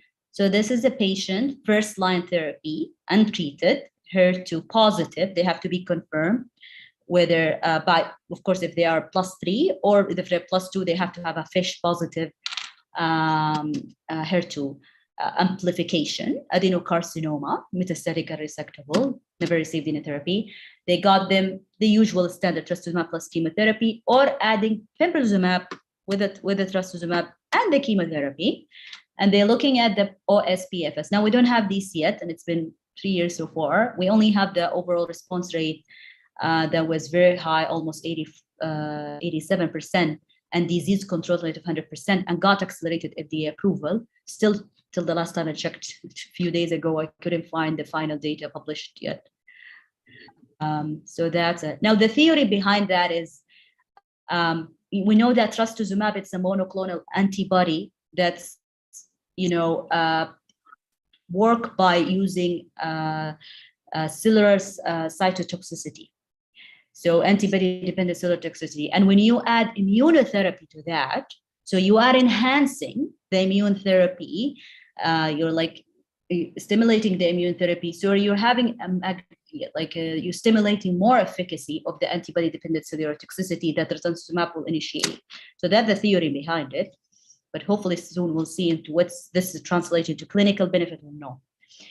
And as I mentioned, all other anti-HER2 targeted therapy like lapatinib, TDM1, pertuzumab, it's not like the breast cancer. And we know even the HER2 expression in GI, it's a bit variant, it's not consistent. So all of them failed to show any benefit as a second at the second line. The only one was this trastuzumab deruxtecan, so Destiny Gastric 01 trial. So this patient previously treated with a HER2 progressed on 2 or more therapy, and they got into deruxtecan therapy versus the physician's choice, whether taxane or irinotecan based chemotherapy until disease progression. It's a phase 2 study, randomized. And we did have some response rate of 50 almost %, with the OS also significant of almost 12 months versus 8 months. So there is some definitely clinical benefit we are seeing with this. Now it's good to mention there is the pneumonitis side effect that can happen with this drug, and it's around 9%. Okay, and it can lead to discrimination, and it's significant enough, and you need to monitor for. So that in terms of the HER2. Sorry? 1 minute. 1 minute. Okay. Okay, I'm almost done. So this is the last group. This is the last 2 slides, sorry.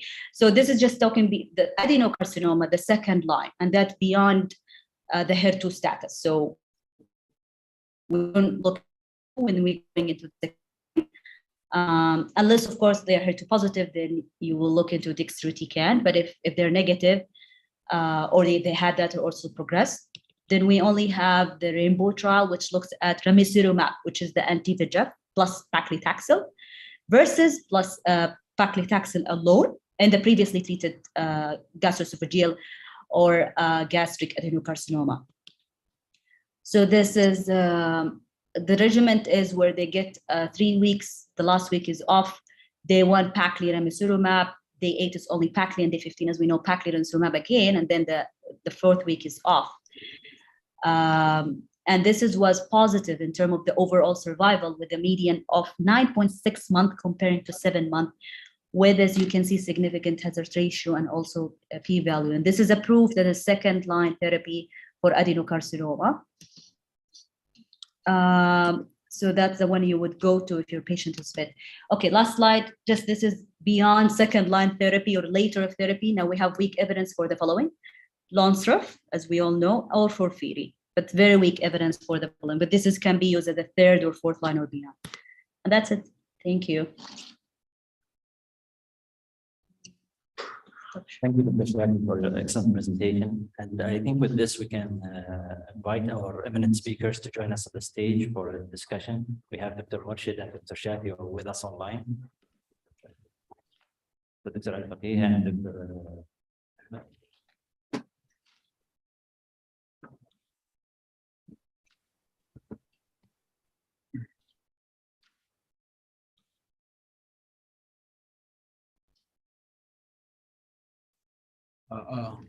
So I think I can start a question to Dr. Ali Faqih. The question regarding patient with biliary tract cancer, which patient we should do the testing upfront or wait for until the progression for the second line treatment, or we should do it upfront as a part of reflux testing or not? Thank you very much, Dr. Walid, for this question. So as I discussed earlier in the presentation, that now it is recommended to test for all comers, patients with the diagnosed with biliary tract cancer, to test them upfront for molecular tests, I mean, for advanced stage, I mean. The reason for that is because we have shown that requesting the test and getting the results till starting treatment takes up to 2 to 3 months. And most of the patients, they have very bad disease. They have aggressive tumor, rapidly growing, and we sometimes lose the window to start those patients on molecular target therapy. Besides, also we have up to 40% of those patients, they have a targetable mutation, which is a great chance for them to have better tolerable medication, and instead of giving them chemotherapy for those who have approved indication. Yeah. Allowed me, Dr. Walid. Yeah, I have questions to one to Dr. Ahmed Saaddin and also to Dr. Assam. And regarding Dr. Assam, patients now we have triple negative breast cancer, and he's post chemotherapy and found to have still there is a residual disease. And how is those patients as BRCA was positive? Now the chance for those patients to get immunotherapy, target therapy, I mean PARP inhibitors or Xeloda, how to tailoring your patients or our patients? Okay. Thank you, Walid, for asking a question where there is no answer for it. Now we have 3 options. Okay. We have the Keynote 522, where those patients actually are target of giving adjuvant immunotherapy. We have the Olympia, where for these patients you give, they are considered actually high risk, and you give them adjuvant olaparib. Also, we have the other trial, which is the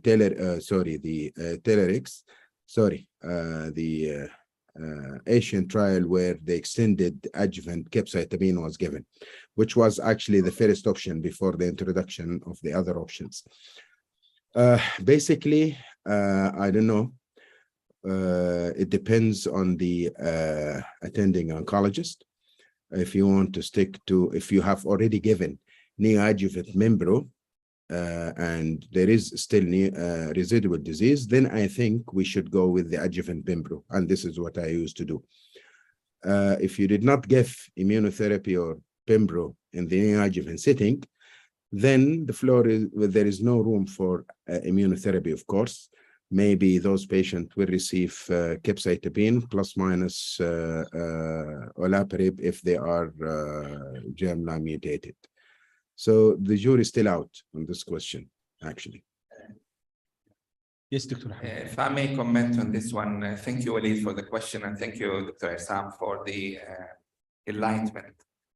I think using neoadjuvant immunotherapy in the neoadjuvant setting after the Keynote 522 become a must, almost a must. So let's say you have a patient, you have used immunotherapy, and then they achieve PCR. Shall you continue with immunotherapy or not? That is a major question.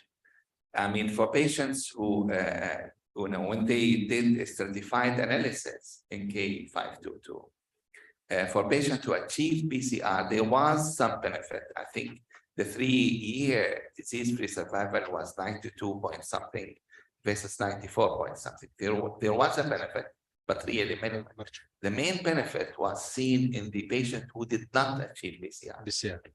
That is a group of patients where I think we need to continue, especially if you see a good response, but it's not PCR.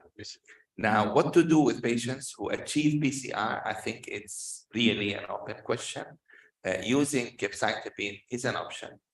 Continuing with immunotherapy is an option as well. And if there is BRCA positivity, you have the olaparib data, as Dr. Isam mentioned. So I think that's an area where we need to really tune and learn as time comes by. Thank you. Yeah. It's just only one comment. Capecitabine was in the trials, which we have one trial which is negative, positive, and two trials were negative, was used only for patient with residual cancer or with the did not achieve PCR. Thank you. Thank you. Another question, Dr. Saaduddin. In patient with triple negative breast cancer planning for neoadjuvant therapy, do we need the PD-L1 testing? Again, good question with easy answer. No. The PD-L1 positivity did not mean anything in the term of response to immunotherapy in the neoadjuvant setting.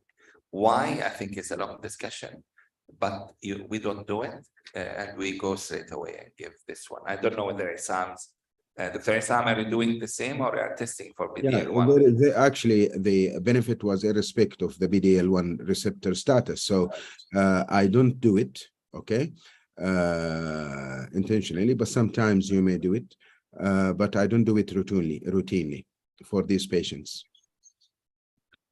Dr. Arwa, thank you for your talk and update. When you select which patient is felt progress after Herceptin, and are you thinking to give TDX, do it for those patients gastric cancer? Well, a very good question. So far, all the patients who are HER2 barely go, like, they are fit enough after the first line to receive a second line. But if they are fit and well, and we have we can get the drug, then why not to try? Because we don't have anything else. The other option you can also go, if you don't have, you can go, like, regardless of the HER2, you can go paclitaxel or just taxane as a second line. If you have deruxtecan, there is definitely something to try.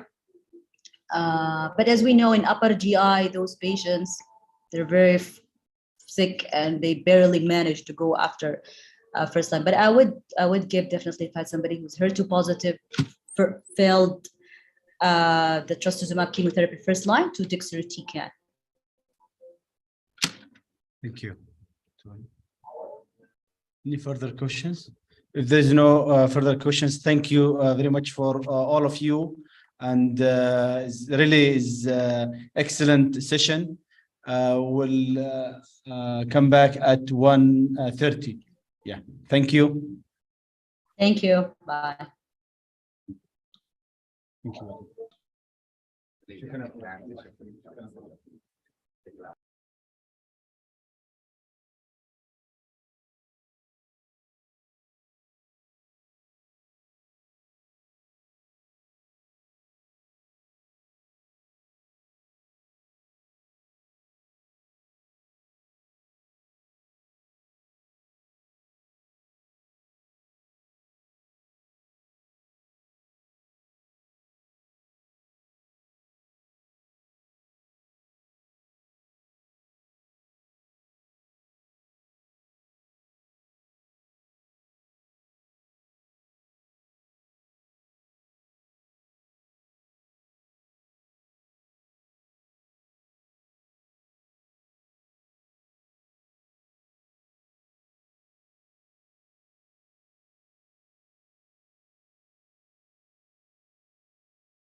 I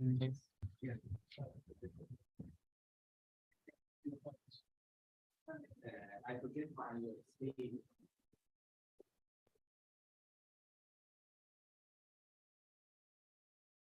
Dear virtual attendees, we'd like to thank you for attending for the second day. And we'd like you to stay with us until after lunch, where we'll be continuing our fully informative day. Please be reminded to follow us on social media, Facebook, Twitter, Instagram, YouTube, and all other platforms.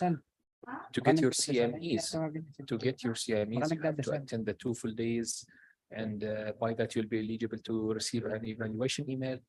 Once upon your completion, you'll be sent to the authorities to get your CMEs if you're eligible.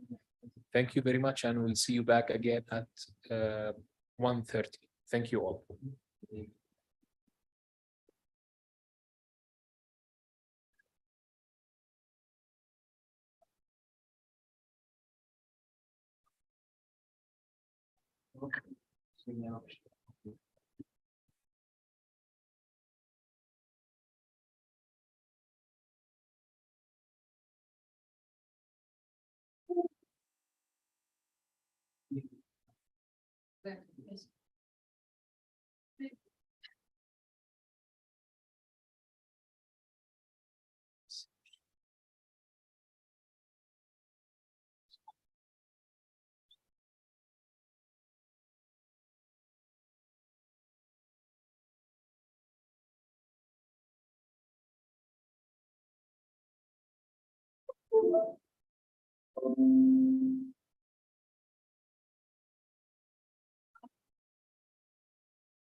First speaker is online. You said you will not speak about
عمدة، كيف حالك يا عماد؟ السلام عليكم جميعا. سلام، حياك. كيفك يا رحيم؟ والله بخير الحمد لله. ما حصل لك فرصة تنزل الرياض؟ بوك كان موجود. والله صدقت راحت علينا. يلا الجاي ان شاء الله. والله كنت مخطط. نورونا، كيف حالك؟ السلام عليكم، كيف حالكم؟ بارك بخير. كيف الأخبار؟ كيف الاستعدادات لرمضان؟ يا رب لك الحمد، الحمد لله. الله يبلغنا وإياكم إن شاء الله رمضان، يا ويجعل القوام إن شاء الله والعباد إن شاء الله والمغفور لهم بإذن الله. يا رب اللهم آمين، يا رب اللهم آمين. والله busy week صح؟ يعني احنا we had a very busy week صراحة. It's either in work ولا activities. كله يبقى يخلص قبل رمضان. بس ما شاء الله يعني بالرغم من الانشغالات، بس هاي كواليتي ميتينجز اللي جالسه تصير ما شاء الله هذا اليوم والماضي واللي قبله. فيعني فعلا اتفق جدا معك. الشغل هو اللي فعلا ما شاء الله going up. ما شاء الله تبارك الله. Doctor, please be reminded that we are live. Be reminded that we are live. We are happy to see you, to have you here, but be aware that we are on the live session right now. يعني نبطل كلام مثلا احنا عارفين ان احنا لايف. مشكلة. personality live or offline. Online.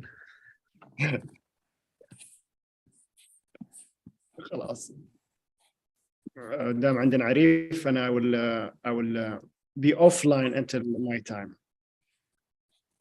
مين اللي يتكلم قبل شوي؟ كنعان أصلا، كنا صوت كنعان.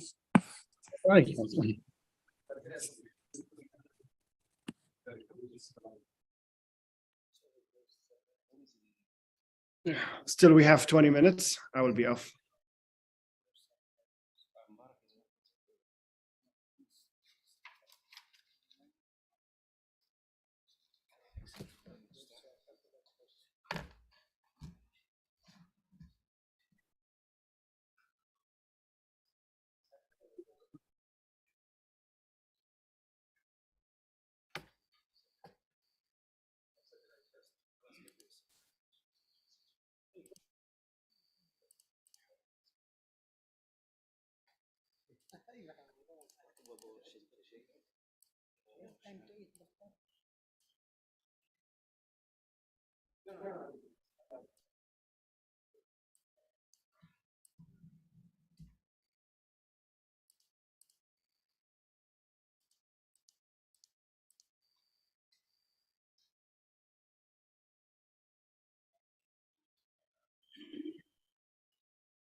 Yes.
Are we live, Mohammed?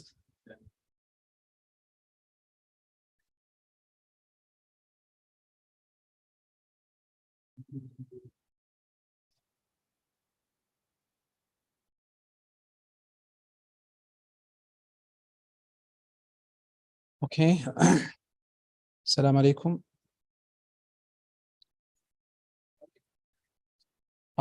So we will back to the schedule. And now we have a satellite symposium for MSD. It's my pleasure to introduce a dear colleague and friend, and he's our chairman for the meeting, Dr. Kanan Al-Shamri, who's a consultant medical oncologist at King Abdulaziz Medical City. And he's going to talk to us about the clinical experience of immunotherapy and management of first-line colorectal cancer with this match repair deficiency. Please, Dr. Kanan.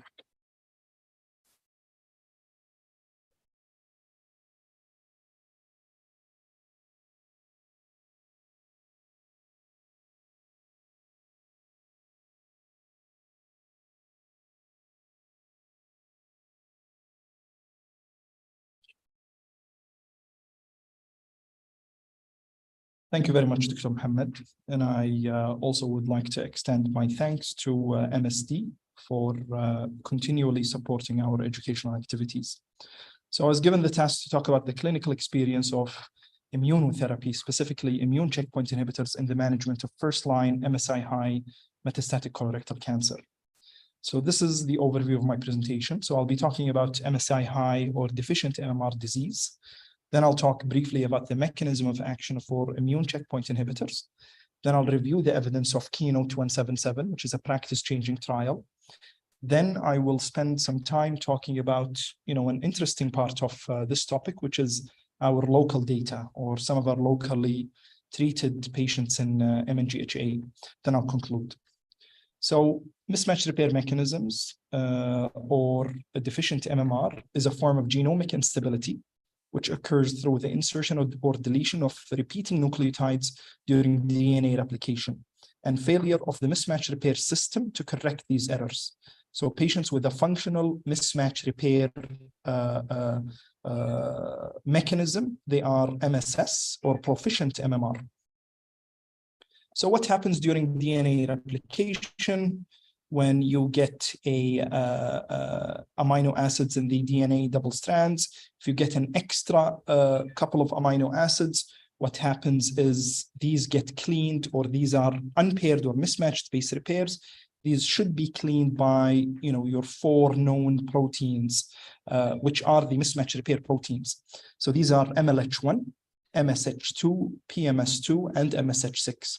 So there is these can be tested for easily using immunohistochemistry. So these proteins come and look for, these extra base pairs, and they go and clean them up.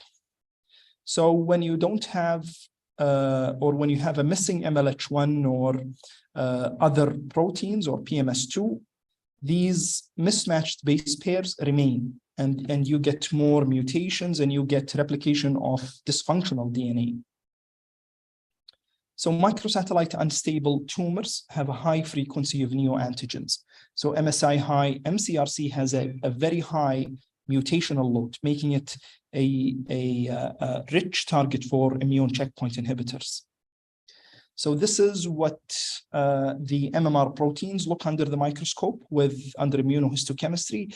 So these are all stained. So you get staining for MLH1, MSH2, MSH6, and PMS2.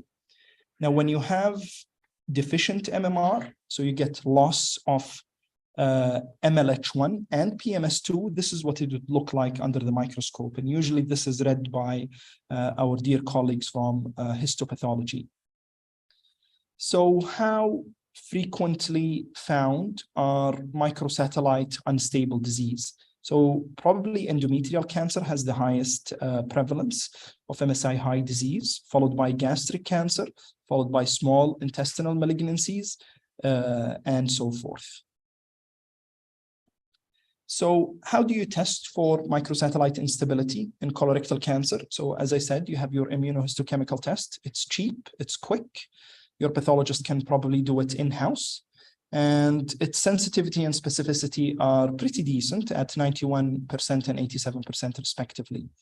You have your PCR, which has higher sensitivity and specificity, and this takes a bit more time. And then you have your large panel next generation sequencing, which can also test for microsatellite instability.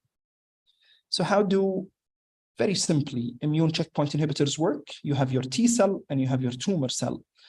PD-1 and PD-L1 interaction is an inhibitory interaction, making the T cell more quiescent and quiet. So when you inhibit this with either PD-1 or PD-L1 inhibitors, your T cell becomes more hyperactivated and it goes and attacks your tumor cell, leading to death. So what I'm going to present today is the KEYNOTE-177 final analysis. So KEYNOTE-177 is a phase 3 clinical trial that looked at the safety and efficacy of first-line pembrolizumab versus chemotherapy in microsatellite unstable MCRC. So what I'm going to present is the second interim analysis.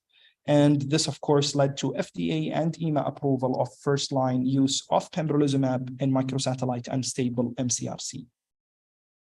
So this is the study schema. So this was a randomized open label phase 3 clinical trial, which randomized patients into either receiving pembrolizumab or investigator choice of chemotherapy. So these patients have to be microsatellite unstable and have to have stage 4 metastatic colorectal cancer. So the primary endpoint was progression-free survival and overall survival, and secondary endpoints were objective response rate, progression-free survival 2, and others. So the baseline characteristics, what I want you to pay attention to is that the majority of tumors were actually right-sided. Now we know that right-sided MCRC has a higher chance of genomic instability. Left-sided made a little bit less of the big cohort. And also I want you to pay attention to the mutational status. So KRAS mutations were prevalent in up to 20% of those patients, and BRAF 600E or V600E was strangely quite high amongst the treated population at 22%. Now, in terms of the final analysis, if we look at PFS1 and PFS2, we can clearly see clear separation of the curves favoring pembrolizumab with a median progression-free survival of 16.5 months compared to 8.2 months, with an impressive hazard ratio of 0.59 and a statistically significant association. Now, PFS2 also showed that, if you start off with pembrolizumab, that the second progression-free survival was actually longer, favoring pembrolizumab. Now, if we look at, response rates and objective response rate, the objective response rate was favoring pembrolizumab at 45%, and the CR rate was 13.1%, and the disease control rate was 64%. Duration of response was not reached. However, in chemotherapy, it was around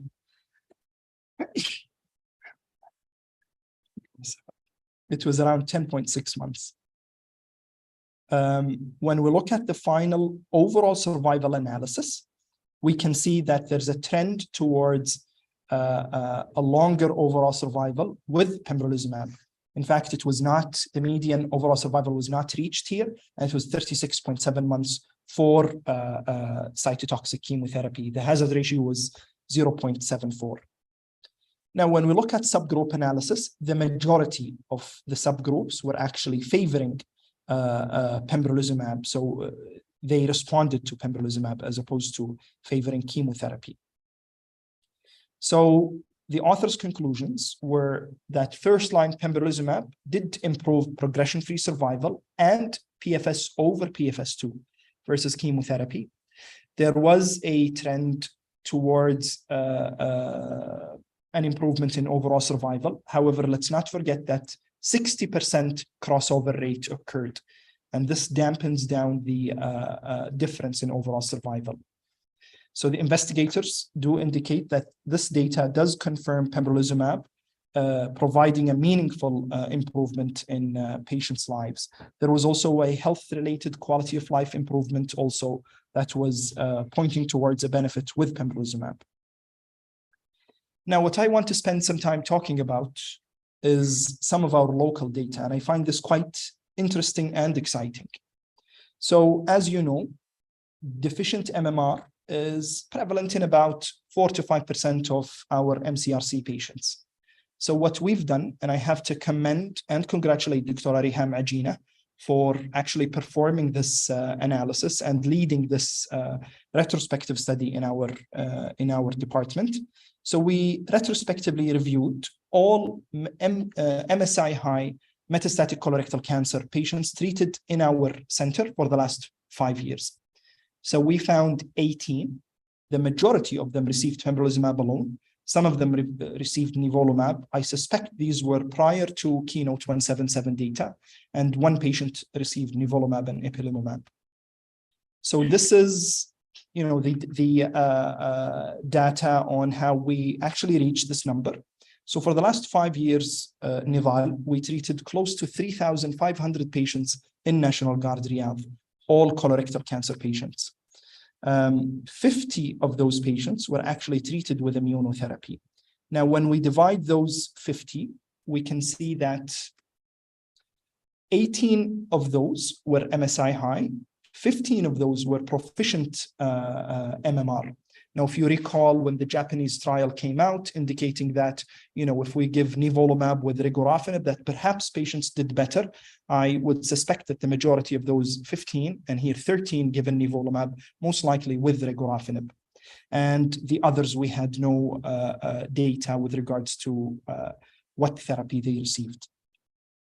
So if we look at the 18 patients that were treated in Riyadh who had microsatellite unstable disease, all patients had metastatic disease. 6 of them had left-sided disease.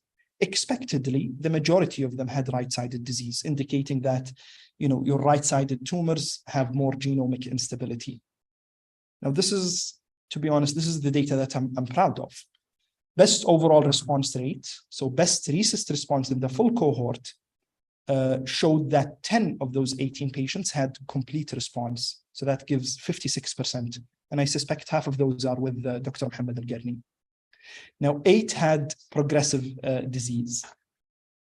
So Dr. Riham and us as a group, we did some analyses looking for prognostic factors and some associations onto which group of patients would respond and what variables could point towards or are associated with response. And the first one that we found was immune-related adverse events. So our local data showed that a positive association between the development of immune-related adverse events and response to immune checkpoint inhibitors with a p-value of 0.025, indicating that there's a strong and statistically significant association.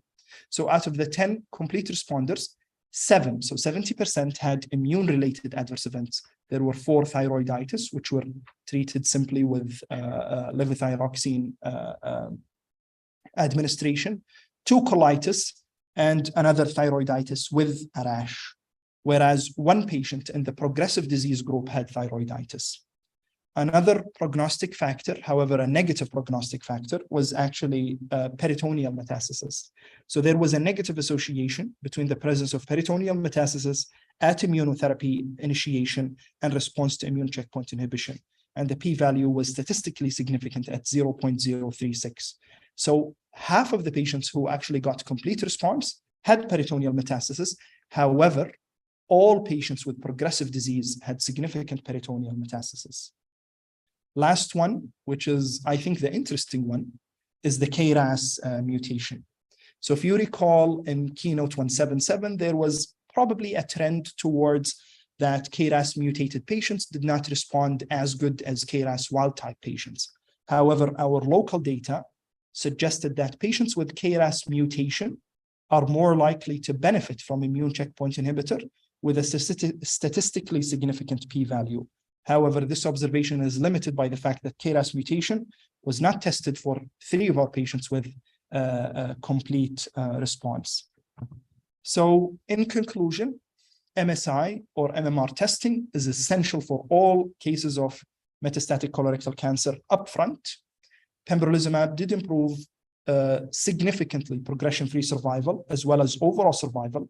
The overall survival was not statistically significant, most likely because of the 60% crossover rate. And pembrolizumab in the first-line setting improved PFS1 over PFS2, indicating that it is very important to consider pembrolizumab early. Our local data, I think, is quite exciting, specifically since we actually reported more than 50% of immune complete response rate. Also our prognostic data, and I think I can promise that more is going to come once we expand this into multiple centers. By this, I conclude. Thank you.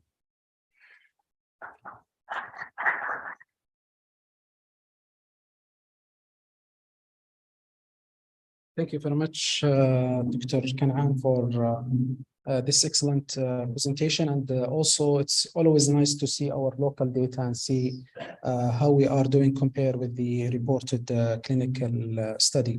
I find it actually interesting, the peritoneal metastasis issue. I have one patient actually with peritoneal mets, and she received pembrolizumab as 3rd line. She's MSI high. We couldn't get the test earlier. And she actually was able to achieve complete CR. So is it really, can we consider it as a poor prognostic we know peritoneal mets is bad, but in MSI high, does this make the immunotherapy less likely to work?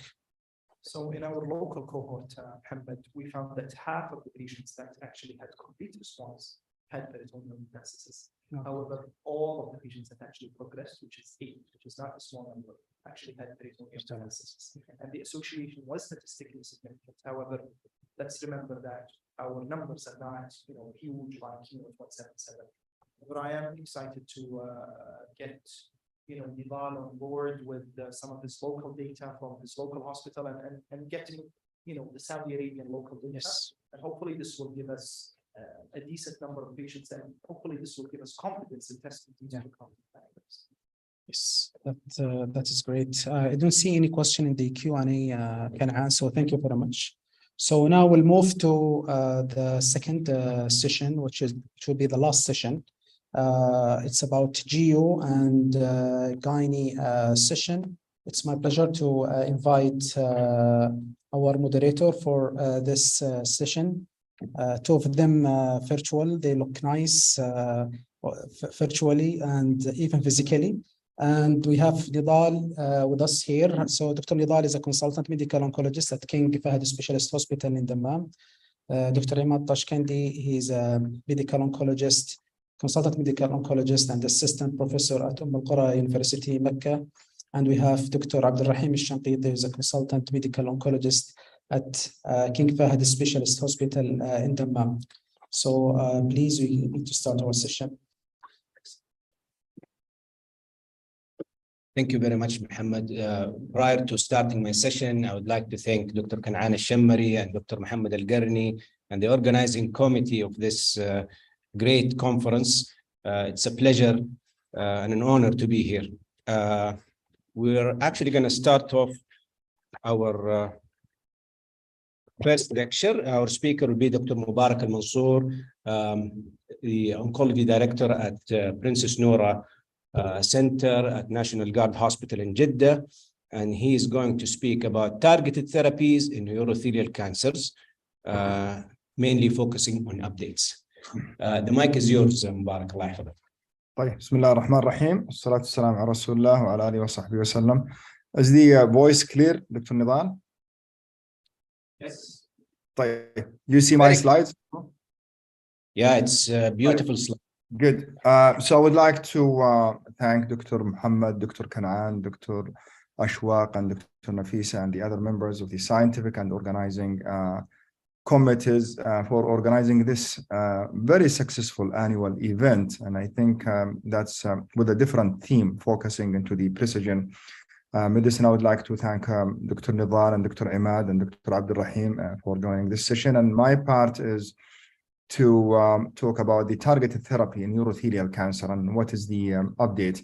So I'll be talking about the immunotherapy as part of this presentation, as well as the FGFR pathways, antibody drug conjugates, and one slide into the molecular classifications at the end.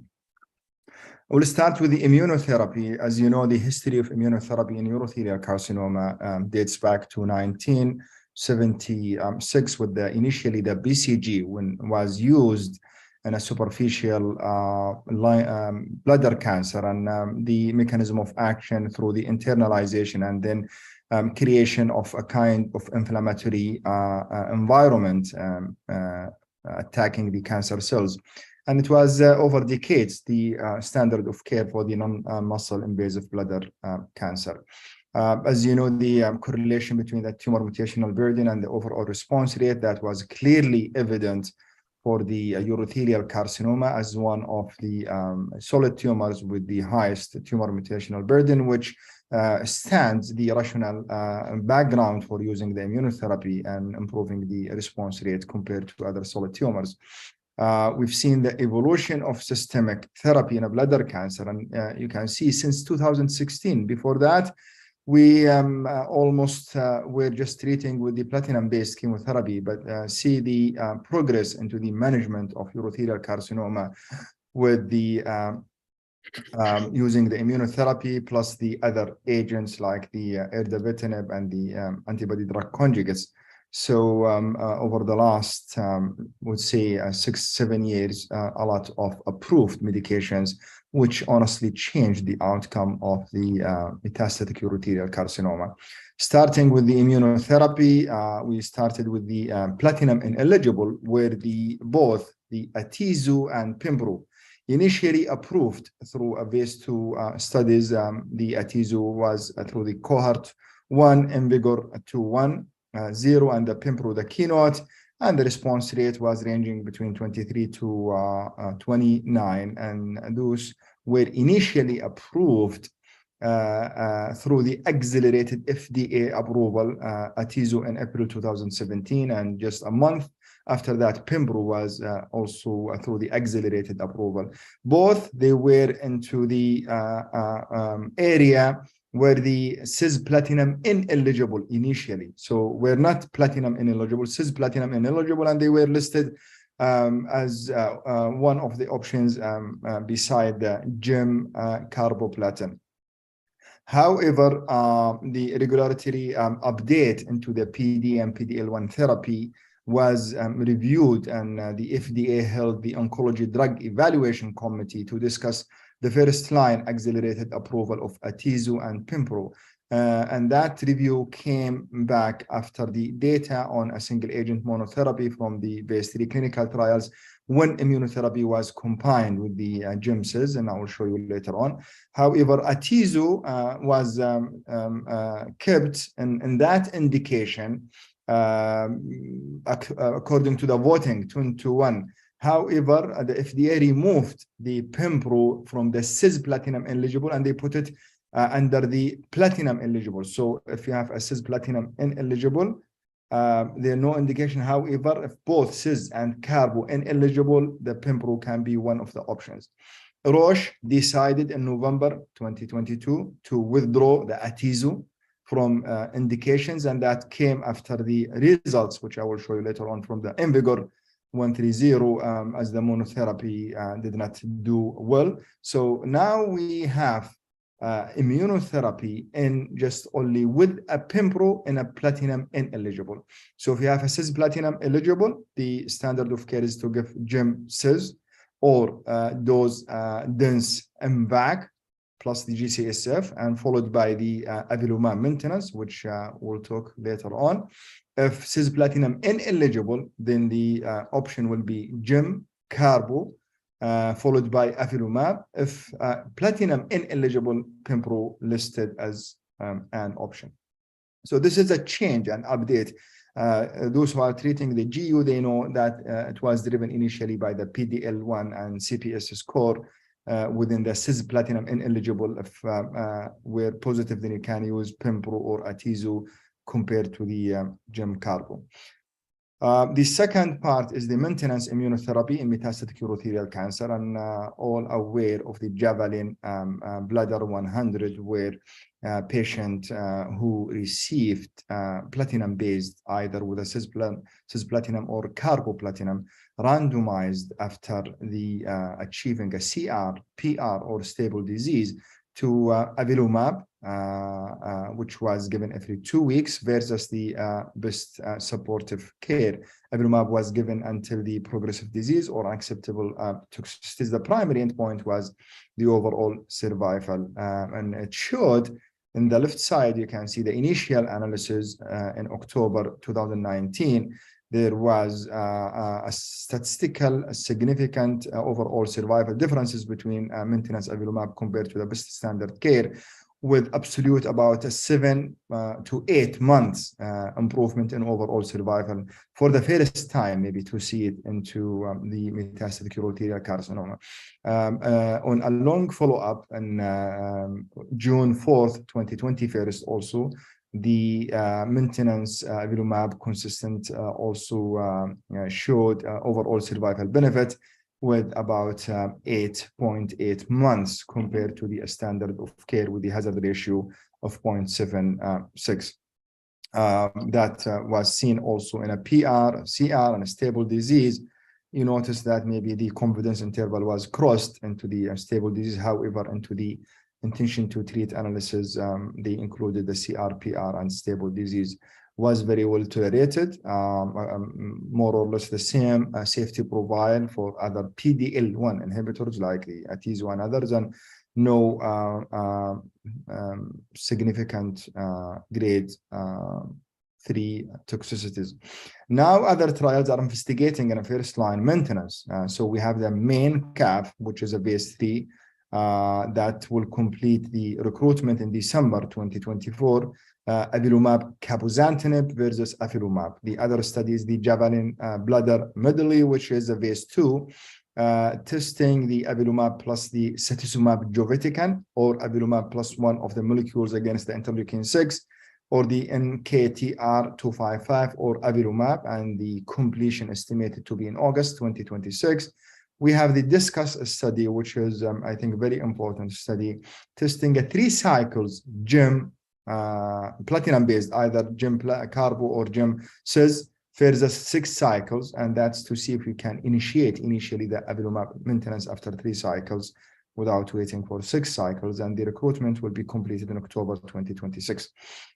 So that's the maintenance. Is there a role for chemo plus immunotherapy? All the 4 or 5 studies, the IMvigor1-3, which use the atezo plus GEM or cis or carbo GEM, and the keynote using the Pimpro, Nile study, durvalumab, and there is also a Danube study, which was more or less the same design for the Nile study, and also the Checkmate 901 did not show any overall survival benefit of adding either atezo, Pimpro, durvalumab, nivo, overall survival to the front line platinum-based chemotherapy. So the IMvigor was positive only for progression-free survival. The keynote was negative. The awaiting more data from the Nile, and negative also for the Nivo EP. The update from the last GU ASCO into the IMvigor 130, you can see that arm of atezo versus chemo plus atezo, or also the chemotherapy versus chemo plus atezo. Both abstracts were negative. It did not show any improvement of atezo plus platinum GEM or atezo immunotherapy versus the other arm of chemotherapy. So there is no rule, honestly, at this time for the immunochemotherapy based until waiting for more data from the Nile study. What's the role of immunotherapy into the second line? All treatment approved through a phase 2, except the Pimpro phase 3. And what is available now, because durvalumab was also withdrawn from that indication in the second line because of the result from the Danube study. So we will have the Pimpro, avelumab, or Nivo as one options in that second line. The overall response rate with a single agent, docetaxel or other agent, is 8 to 28% into the urothelial. So treating urothelial carcinoma with the second line, they do poorly until we have more options in the last few years. One of them is the FGFR with the erdafitinib, so a fibroblast growth factors receptor hyperactivated in a 20 to 25% of metastatic urothelial carcinoma, and about 60% into the early. Erdafitinib was one of the molecules to block that based on a positive mutational test. The BLC2110 tested the erdafitinib in the second and third line for those patients with a metastatic urothelial carcinoma positive for the FGFR. You can see in the table the overall response rate about 40%. We've seen it initially with the immunotherapy about 20-29, now 40% with a single agent treatment, and the overall survival rate about 11.3 with the progression-free survival 5.5, and most of the time you will find the same number for the progression-free survival in the single agent, either erdafitinib or antibody drug conjugate in that range. A different toxicity profile with the erdafitinib, with the electrolyte disturbances, mainly with the hyperphosphatemia, stomatitis, and also a central serous retinopathy, which indicates that you should involve the ophthalmologist in the beginning for those patients to have a close follow-up.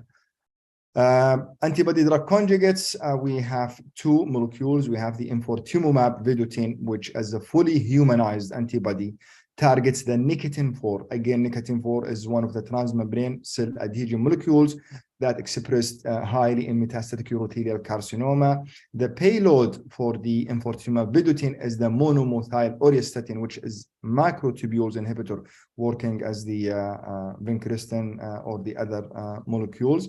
So antibody drug conjugates, especially the enfortumumab, went through a very well-designed study, starting with a phase 2 and 3, and combining also later on with the immunotherapy. The first study was into with the two cohort phase 2 study. They included the cohort 1 patients who progressed in both platinum and immunotherapy, and cohort 2 in immunotherapy, but cisplatinum ineligible patients. The first cohort showed that the overall response rate 44%, more or less, as you would say, with the erdafitinib for the positive mutational status in those patients. The second cohort also in a cisplatinum ineligible, a higher response rate with a 52% and about CR in a 20%. The again progression-free survival 5.8 months and overall survival 14.7. Based on that result from phase 2, enfortumab was tested in a phase 3 study now as a pure second line in those patients who progressed into the immunotherapy and also platinum-containing agent against a pre-selected chemotherapy like docetaxel, paclitaxel, venetoclax, any based into the investigator choices. And the primary endpoint was overall survival, which was, again, for the first time, you see overall survival benefit in the second line with the antibody drug conjugate compared to the antibody. And you see here the enfortumab now overall survival 12.8 compared to 8.9, with a 30% reduction in the risk of death with the enfortumab compared to the pre-selected second line. The overall response rate 40%, and this is comparable to 44% in that cohort in the phase 2 study compared to 18% with the chemotherapy. Side effects for the enfortumab vedotin, primarily peripheral neuropathy and skin toxicities, which both are manageable and mild to moderate in severity. In the last ESMO, for the first time, enfortumab vedotin was combined with the pembro, and that's not in the second line. Now they are moving to the first line in a phase 1b and 2 study. It showed that combining the enfortumab with the pembro, now the overall response rate, if you remember, it was with the pembro initially like 29%, with the enfortumab alone 44. Now we are having a kind of additive effect, which is 64.5% overall response rate in the front line for those cisplatinum ineligible, with the 45% also for the enfortumab monotherapy. This is the 90% of patients had the tumor reduction. The durability of response, it sounds that was not reached in most of the response. And the progression-free survival, the lowest confidence interval, for the enfortumab vedotin was 8.3. So if you remember, it was 5 point something. Now this is the lowest reading. However, the highest is still not reached.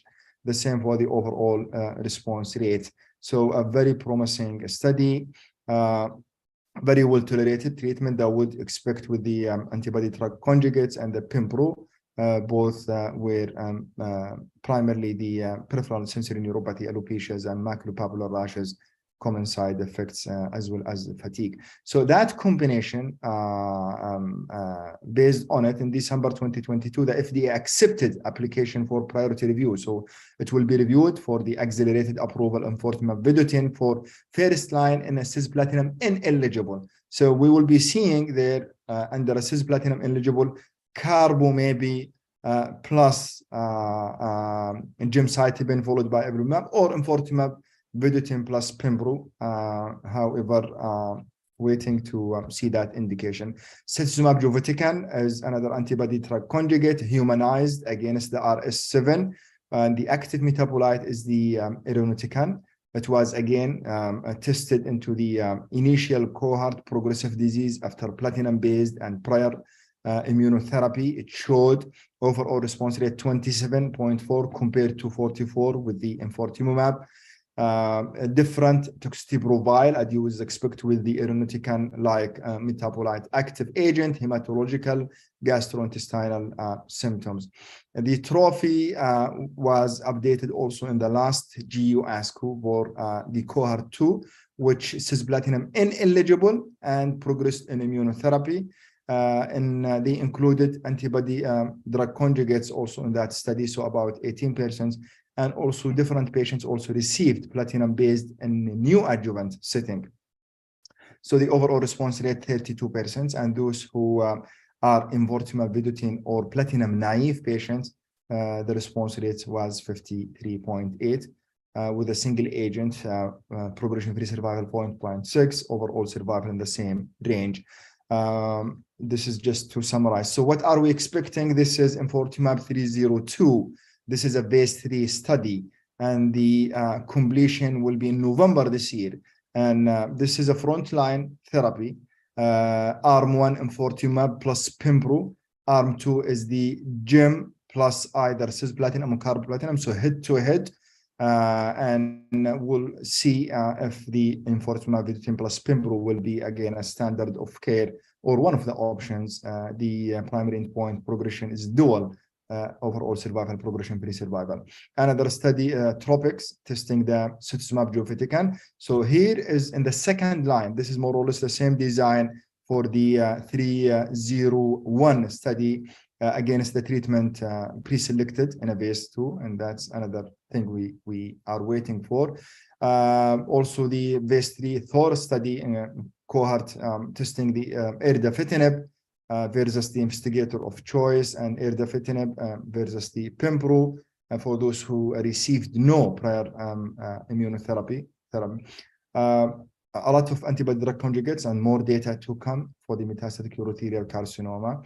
We've seen the molecular classification as in other solid tumors, specifically maybe into the breast for those who are treating breast. Here we are having the molecular classification based treatment where they have the luminal, basal, or squamous. Within the luminal, they have the luminal papillary, luminal infiltrated, or the basal squam, or the neural. However, that study was published by Anderson in 2017, and until this time, still that molecular classification is not guiding the treatment, but we are expecting that to have more biomarkers to maybe guide the therapy and selecting the treatment either in the front or second line. So last two slides, if you have a metastatic urothelial carcinoma, platinum eligible, if the patient is cis eligible, then cis gem.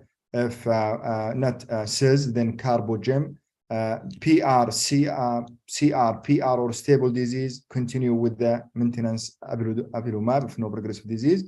Or other people, they might proceed to the antibody drug conjugates or to the FGFR if the was positive, then they will move to the erdafitinib, and second line will be immunotherapy.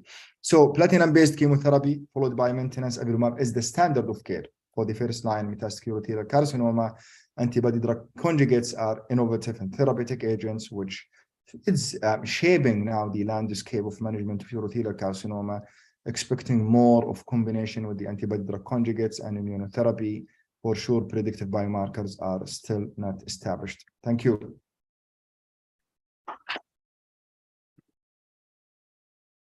Excellent presentation, Mubarak. Very well organized. I personally learned something new from your talks. I know about the commitment you have immediately after this presentation, but I think we have room for one or two questions. I personally have a question to you, Mubarak. Where would you position pembrolizumab in someone who is FGFR positive who progressed to first-line platinum-based chemotherapy? So if the patient progressed into the platinum-based chemotherapy, which means that he did not receive for sure avelumab as maintenance, the second line and the evidence for the immunotherapy. So immunotherapy, what we have is the second line will be the pembro, and pembro according to the base 3 studies, that if we are going by evidence. If he or if she progresses into the immuno, then I will do also the testing for the FGFR or the antibody drug conjugates. This area, not yet we have a clear guidance. Some people, they will say, we'll move with the antibody drug conjugates as having a more activity. Some will say need to give a time from the chemotherapy-like agents and go with a precise medicine driven by the mutation, expecting more response with the erdafitinib. So this is the way I will do it based on the available evidence at this time. Very clear. Thank you very much. Do we have any other questions to Dr. Mubarak? Any online questions? Rahim, Rola,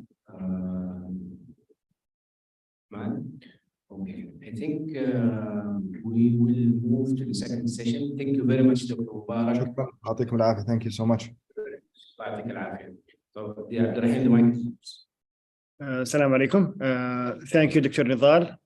Thank you, Dr. Mubarak, for the nice presentation. And we're going to go ahead with the next lecture. So the next lecture is going to be about immunotherapy landscape renal cell carcinoma.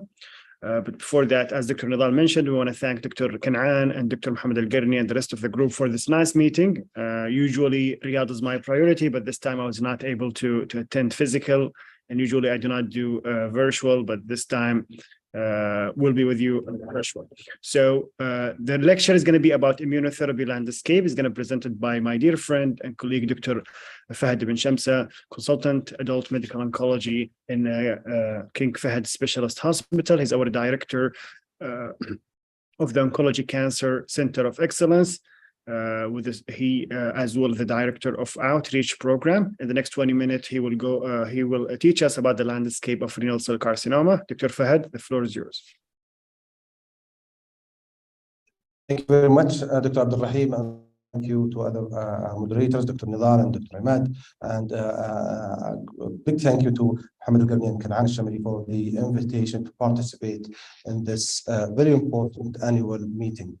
So RCC is one of the really good examples how immune therapy and modern treatment, how they transform the landscape of treatment in kidney cancer. These are my disclosures and none of them is relevant to this presentation.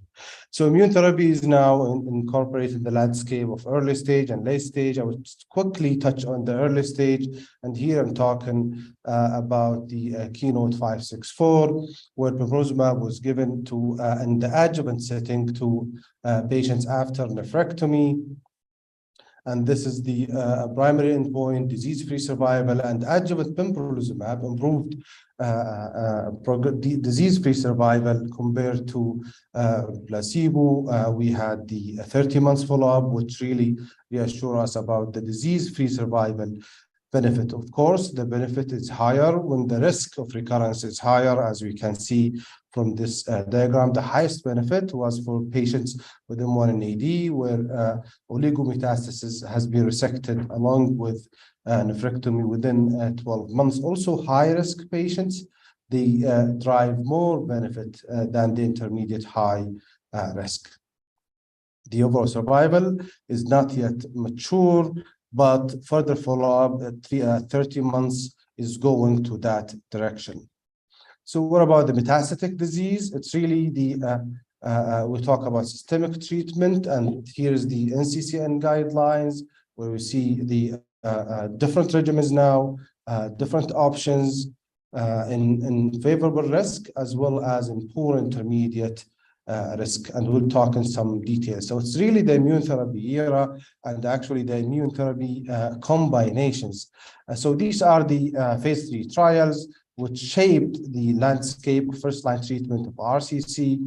We have dual immune therapy first, avelumab, nivolumab, and then pembrolizumab, axitinib, nivolumab, cabozantinib, and then clear study with pembrolizumab, lenvatinib. And all of them really showed a great improvement in the outcomes compared to sunitinib.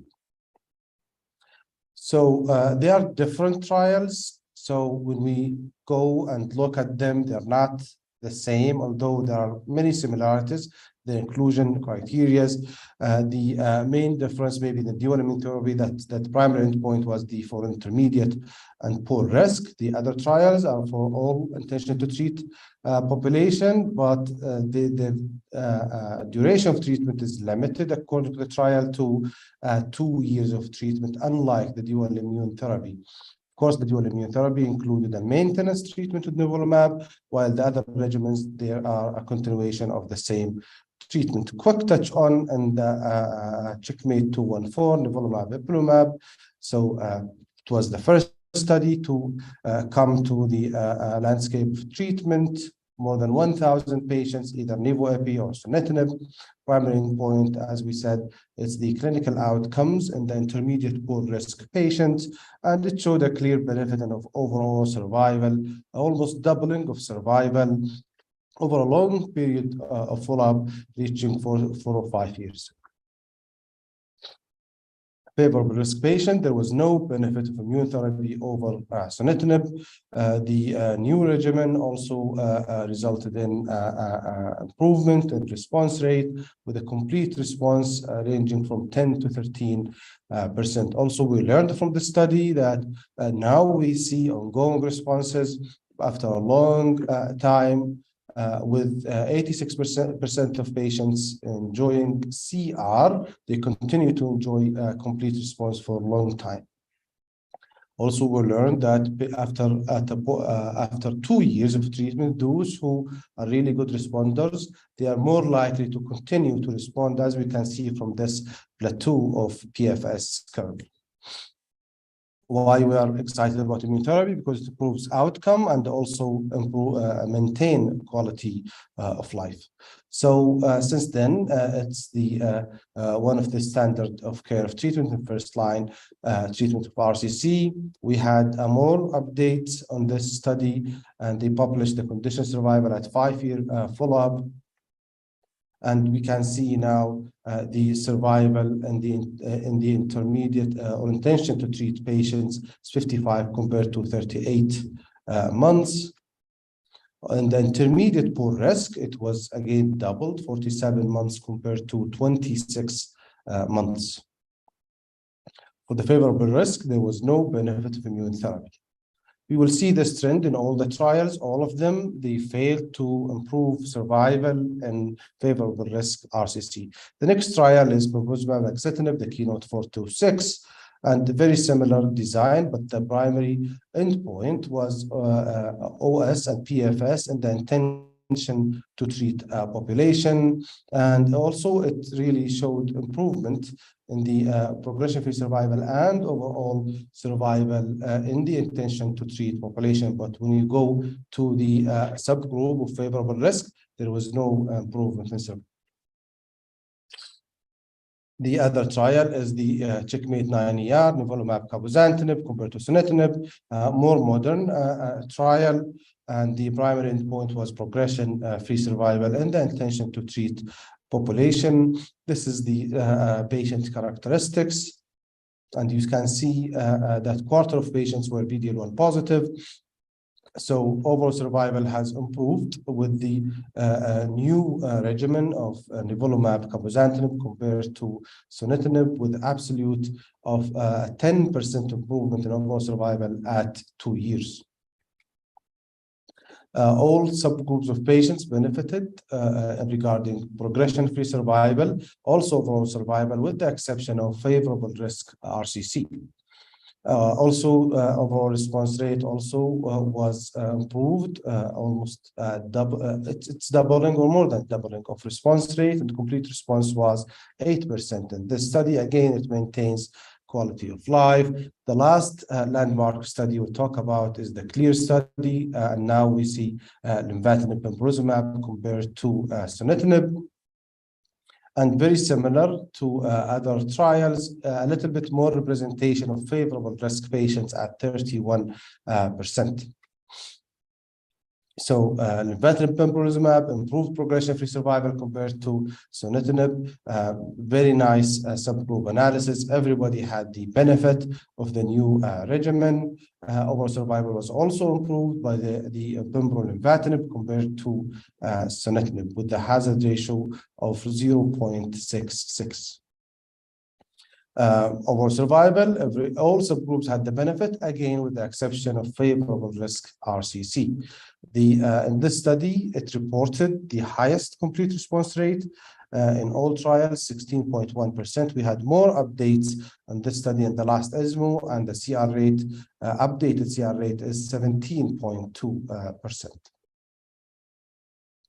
Also, duration of response has improved. Maybe one last update in the last ESMO is about the COSMIC 313, and it's the first trial to compare experimental treatment, and this time nivolumab, ipilimumab, cabozantinib, to a control treatment, a control arm treatment, which is a modern treatment, nivolumab, ipilimumab. So this new regimen improved progression-free survival, follow-up ongoing for overall survival. So what about in the second line? Should we, is there a choice of using immune therapy in the second line? I'll bring to you only one study, phase 2 Keynote 146, where lenvatinib pembrolizumab was given to patients in second line patients who received immune therapy. So 100% of patients received immune therapy, 37% received D1 immune therapy, nivolumab, ipilimumab, and 65% received either anti-PD-L1 or anti-PD-1 with a TKI. No matter what was the first line immune therapy regimen, they all enjoy a decent response rate ranging from 47 to 60% of response rate, which is really decent in the second line setting. So in conclusion, treatment landscape of metastatic RCC really continue to evolve with multiple good options that are available now for our patients. Sometimes you don't see a clear difference. I think they're all options. We can go ahead with any one of them in the context, of course, with the clinical trial. For the intermediate poor risk, it's the IO combination or IO plus anti-VEGF. But for favorable risk patients, they really do well with any treatment. Of course, they were included, and it's okay to give them the newer regimens, IO plus TKI, but also TKI alone it might be reasonable, or sometimes observation is also reasonable for these patients. With that, I would like to thank you.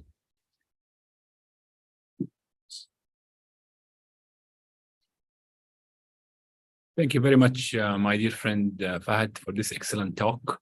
I would like to thank my friends from Riyadh, Kanaan, Mohammed, and Ashwaq, Ital, and also would like to introduce a next icon in the National Guard in Jeddah.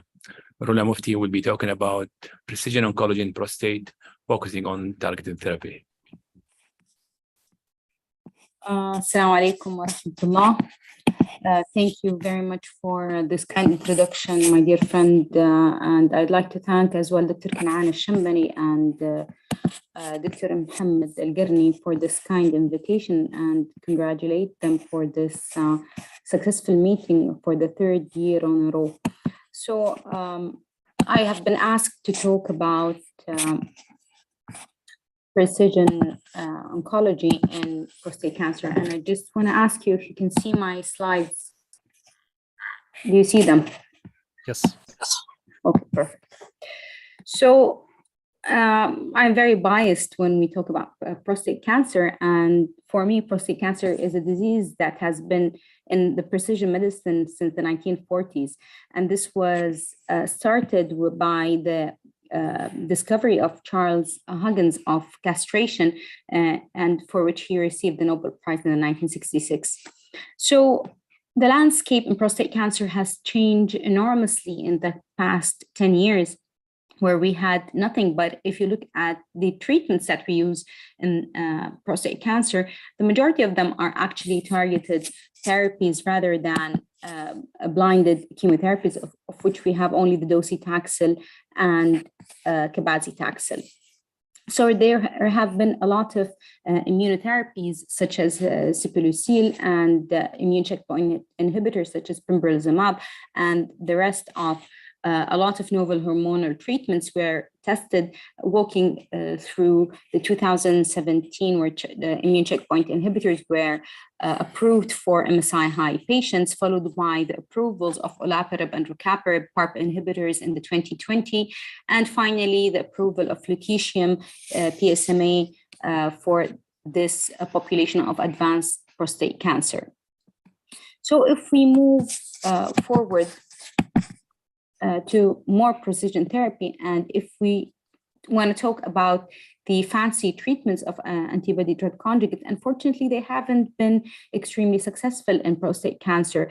A very recent study drug is in the potential 150 trial, the ipatiracib has shown a radiological progression-free survival benefit in a particular population of patients with PTEN loss.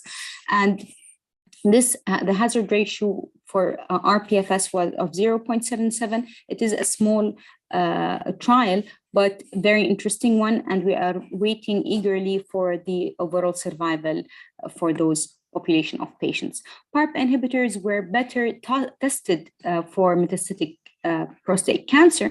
And the reason for that is that at least 1 out of 10 men with metastatic prostate cancer would harbor a germline DNA repair mutation. And when we talk about germline mutation, it means that in the patient's gene, not in the tumor itself. And the most common mutation is the BRCA2 mutation, and it is in 44% of those, it represents 44% of the germline mutation, followed by ADM mutation, and then CHEK2 and BRCA1 mutation. Another interesting mutation is the somatic mutations, which are the mutations within the cancer cells themselves. And while testing for homologous recombination gene defects in more than 3,400 samples of prostate cancer patients, it was found that at least 23% have had potentially actionable mutations. And in the PROfound trial, which is the landmark trial for metastatic CRPC, they found that there was 27% of patients that harbor somatic mutations. For that, the testing for somatic and germline mutation is now recommended by most authorities such as NCC and ESMO for all patients with metastatic CRPC. So how to test? It's very easy. The best thing is to have a fresh biopsy from the metastatic lesion for the somatic testing. If you have an archival biopsy, the best is for it to be less than 5 years of age. For circulating tumor DNA, it can be tested for HRD, but it needs to have a high mutational burden or a high tumor burden for it to be positive. Otherwise, the false positive might be high. For testing of germline mutation, blood or saliva can do it. So the landmark trial was the phase 3 PROfound trial for olaparib versus the physician's choice in progressing metastatic CRPC. So the population of more than 300 patients with metastatic CRPC progressed on a prior novel hormonal treatment. Patients were divided into 2 cohorts. Cohort A with the more famous mutations, BRCA1, 2, and ADM, and cohort B had the other alterations such as CHEK1, CHEK2, etc. Patients were randomized 2-to-1, either receiving olaparib versus the physician's choice. And the primary endpoint was radiographic PFS. This study has reached its primary endpoint for the intent to treat population. But more interestingly, if we look at the most important and prevalent mutations, we can see in the BRCA1 and 2 mutations, there was a very clear PFS benefit of more than 6 months with a hazard ratio for PFS of 0.22. Unfortunately, for the ADM mutation, you can see that the curves overlap and the hazard ratio crosses 1. For CDK12, the median PFS benefit was of around less than 3 months, but at least there has been some benefit for this population of patients. So as we can see, the patients that had the most of the benefit were the BRCA1 and 2 mutations. For the overall survival, again, the PFS was translated into overall survival benefit for the BRCA1 and 2 population with a hazard ratio of 0.6 and a benefit of more than 4 months in the overall survival. This was not demonstrated for the patients with the ADM mutation and much less significant in the CDK12. There was 2 months benefit. So in terms of safety, like other PARP inhibitors, we can see adverse events, common adverse events such as anemia, fatigability, decreased appetite, asthenia, diarrhea, nausea, and vomiting. Rucaparib is the second PARP inhibitor approved by the FDA. And interestingly, this was the first time in prostate cancer a treatment was approved only on overall response rate based on the Titan phase 2 trial of 115 patients. And this trial has taken patients, 85, it was almost 100 patients with metastatic CRPC with homologous recombination repair gene defects, and the patients received rucaparib 600 milligrams BID, and it showed a radiographic progression-free survival a response rate of 44%. And the side effects of rucaparib was very consistent with that of olaparib in the PROfound trial, asthenia, nausea, and diarrhea. The Triton 3 trial tested rucaparib versus standard of care in metastatic CRPC with patients with homologous recombination repair gene alterations. It's still an ongoing trial, and the overall survival results are not out yet. There were more than 400 patients with deleterious somatic or germline alteration and BRCA1, 2, or ADM. So we can see it is looking more at a certain population of patients, and patients were randomized to either receiving rucaparib, 2-to-1 randomization, or physician's choice, and the primary endpoint was rPFS. It was just announced in October 2022 that the trial has reached its primary endpoint for rPFS, and that the rPFS for rucaparib monotherapy was of a hazard ratio of 0.6, and the median PFS for the rucaparib patients was of 10.2 months versus 6 months for the patients who received the control arm. So as we can see here, the rPFS for the BRCA subgroup was very consistent with that of the PROfound trial. There was more than almost 4 or 5 months of progression-free survival benefit. If we look at the intent to treat population, there was of almost more than 3 months PFS, rPFS benefit. But we look again at the ADM population, they did not gain any benefit, which was consistent again with the PROfound trial. The talazoparib is another PARP inhibitor that was tested in a phase 2 trial for the same population of patients with metastatic CRPC with mono or biallelic homologous recombination repair gene defects, and patients were allowed to receive in the first line either novel hormone treatment or chemotherapy, or more than 80 patients were received talazoparib until disease progression. And the study has reached its primary endpoint, showing a PFS benefit of 25% in the general population. And as we can see, for the BRCA1 and 2, these are the patients that gained the most of the benefit, 50% overall response rate. So PARP inhibitors in castration-resistant prostate cancer as single agent, in the different trials that have been demonstrated, the response rate is of around 40 to 60%, which means that there was a resistance of around 40 to 60%. So we still need to work more on those patients. And we know that not all genes are the same in terms of response to PARP inhibitors. We can see that BRCA2 respond better, while ATM mostly mutations do not respond very well to PARP inhibitors. The safety profile is consistent between those trials. Other strategies, one of the most important ones is the PSMA lutetium 177, and it was nicely demonstrated in the VISION trial that was presented in the ASCO 2021. They took a population of heavily pretreated patients with 3 lines and patients who have already received docetaxel and novel hormonal treatment. The selection criteria, the patients must have a PESMA PET positivity, otherwise they would not receive the treatment, and no PESMA negative lesions, measurable disease for lymph nodes, visceral disease, or bone metastasis, randomized to either receive 2-to-1, receive PESMA, lutetium 177 PESMA, or another treatment. So there were more than 800 patients, and it has clearly showed an overall survival benefit in this population of patients with a hazard ratio for overall survival of 0.62.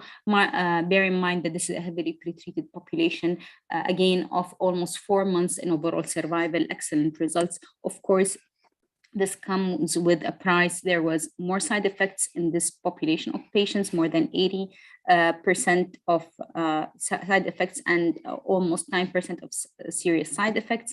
The most important side effects for this treatment is bone marrow suppression, dry mouth, nausea, and vomiting. So what about PARP inhibitor combination? It was as well combined with other treatment, and it was based on the hypothesis that came from the publication of Dr. Maha Hussein in 2018, where phase 2 trial of abiraterone versus abiraterone plus dolaparib, and when they looked at the patients with DRD mutation, there was a very significant progression-free survival benefit in this population of patients, as you can see here in the curve. So this evolved to several other trials, hypothesis generation for several trials, including the PROPEL trial that was presented in the ASCO GU 2022. The PROPEL trial is a phase 3 trial of olaparib and abiraterone versus placebo and abiraterone as a first-line treatment for patients with metastatic castration-resistant prostate cancer. This is not my favorite trial, as they took patients who, with the first line of metastatic CRPC, docetaxel was allowed, but only received by 20% of the patients, no prior abiraterone, and they did the stratification factors based on site of distant metastasis and prior taxanes. The patients were randomized without checking the homologous recombination repair gene defect status. So just for the whole intent to treat metastatic CRPC population, patient received olaparib 300 milligrams BID plus abiraterone versus abiraterone on its own, and the primary endpoint was RPFS. When they looked at when we looked at the baseline characteristics, it was fairly distributed between two arms, and the HRR mutation was in around 27.8% of the population of patients. Only 4% had liver metastasis, and more than 87% had bone metastasis. When we look at the RPFS, it was positive for the intent to treat population with a gain of 8 months in the RPFS. The overall survival results are still ongoing. And when they looked at the RPFS for the intent to treat population, the HRR mutation population or the HRR wild type population, they all had RPFS benefit in comparison to abiraterone alone. So would this be a practice changing for me? Not for the time being. I would really want to see the overall survival benefit for the homologous recombination wild type population to see if it is really going to be something meaningful. Of course, when they looked at the RPFS in the subcategories, they all benefited more for the patients. Of course, if you look here at the patients with HRR mutation, they are the population that benefited the most.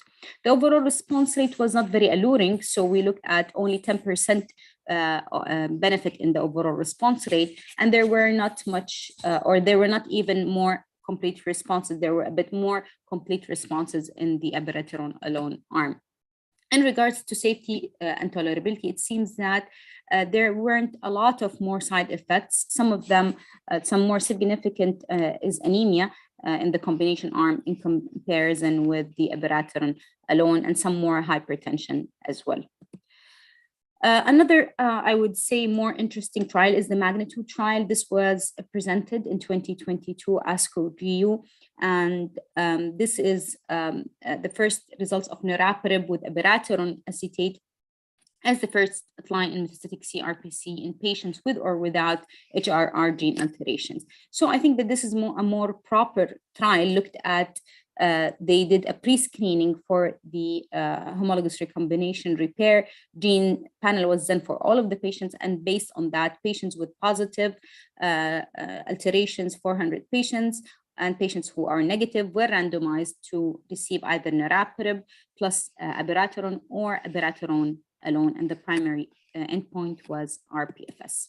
So the magnitude trial was initially a negative trial, so it did not show an rPFS benefit in the intent to treat population for patients receiving niraparib plus abiraterone, and the hazard ratio crossed 1. But when they looked at a certain population of patients on its own, when they looked at the BRCA1 and 2 mutated patients, as you can see here, that the hazard ratio of the rPFS was of 0.53, and there was 6.6 months or 6 months at least benefit in the rPFS, while in other patients that harbored also other mutations, there was at least of around 3 months benefit. So maybe this combination might be interesting for patients harboring mutations, but not for all patients. Another trial, very interesting trial and very recent trial, the TELAPRO-3 trial, it contained around 550 patients, and now they are moving to the metastatic castration-sensitive population of patients, and they looked particularly for patients with HRR alterations, and they were randomized to either receive talazoparib plus enzalutamide or enzalutamide alone. The key eligibility criteria was histological diagnosis of prostate cancer and alterations to be tested for homologous recombination repair gene defects. And this, the results were just announced last month that this is a positive trial meeting its primary endpoint, and there was a median progression-free survival benefit of 37% better than patients receiving enzalutamide alone. And there was a trend to overall survival, but the results are still immature. And then when they looked at the progression-free survival, it was 54% better in patients with homologous recombination repair gene defects for the combination of talazoparib enza versus enza alone. And the patients who did not harbor mutation had 30% better rPFS than patients receiving enzalutamide alone. So interesting results. Side effects were seen 71.9% of patients in the combination arm versus 40% in the enzalutamide only arm.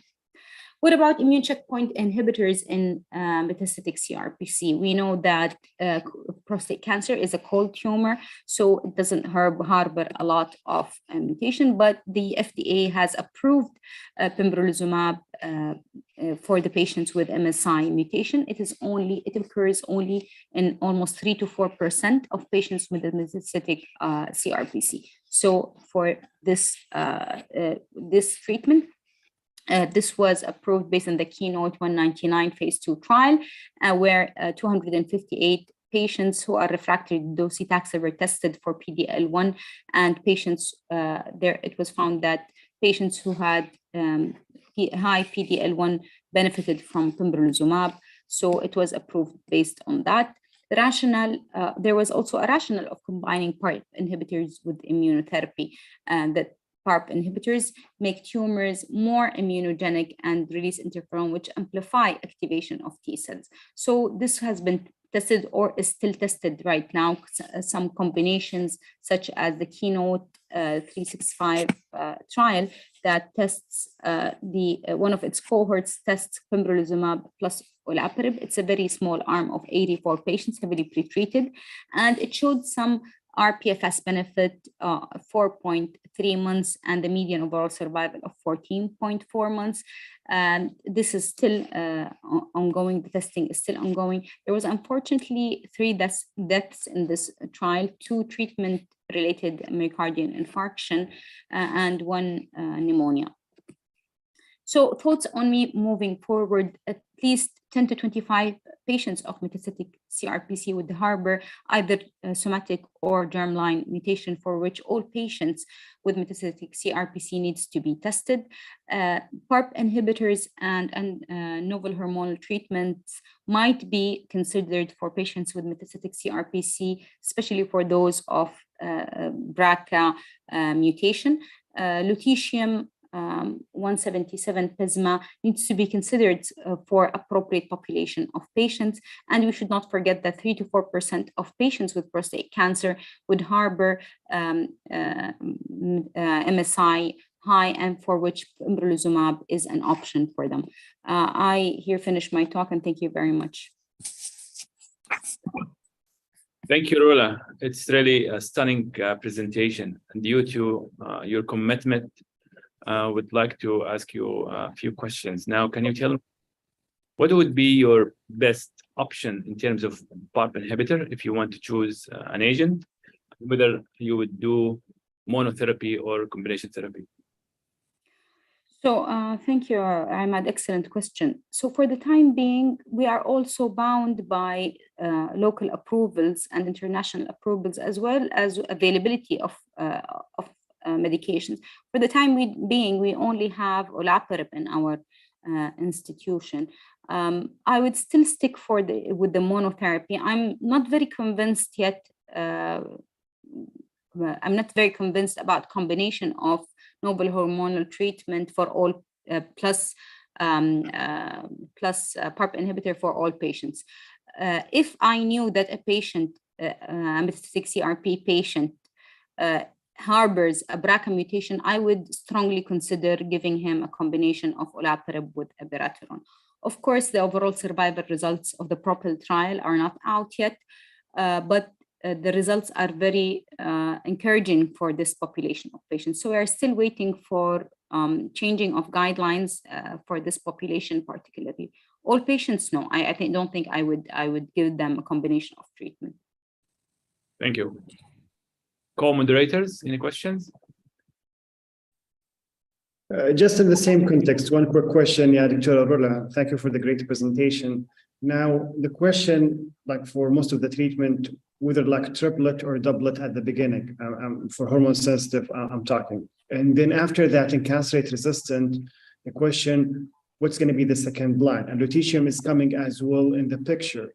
So my question, do you like lutetium offer to be like options to be before the PARP inhibitors or after? I know that you showed us the VISION trial, but I want to see what you think about it.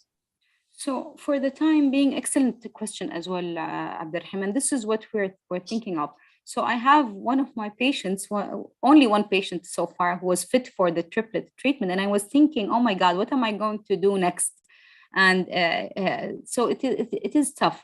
But the good thing is that for patients who are fit to receive triplet treatment, either through the ARASENS trial or through the combination of the PEACE trial, in all cases, those are patients who are going to progress in a few years. So hopefully, we would say that we will have more results for which treatment can we use in the second line for those patients. If you would ask me who would I prefer, what would I prefer, I would go with availability. We still do not have lutetium in our lutetium PISMA in our institute. Olaparib is readily available. So if a patient harbors a BRCA mutation, then I would go for olaparib. But if he doesn't, then of course I would refer him to one of the centers that have the lutetium available. Another thing, I don't know if we see the same population, but I think you would agree with me that at least 50% of our patients are not fit for heavy treatments. In my clinic, when I looked at the population of my patients, at least 50% of them are not fit for chemotherapy from the beginning. So I think that this will also limit us. I don't know, Abdurrahim or Ahmad, what do you guys think? So I agree actually with your answer and with your comment. For the triplet, usually half of the patient, they're not fit. So I think that very diplomatic, and I agree with you 100%. I couldn't agree less or more. Back to you, Nadal. That applies to me as well. Excellent presentation, Wallah ya Rola. Thank you very much. I'm going to move on now to switch gears to gynae oncology. We have Dr. Bassam Basleiman from King Fahd Medical City, who's an expert in gynae, GU, and breast. سوي حاجة كمان ولا بس؟ الله يعطيك العافية. He is going to speak about updates on targeted treatment in gynae oncology. The mic is yours.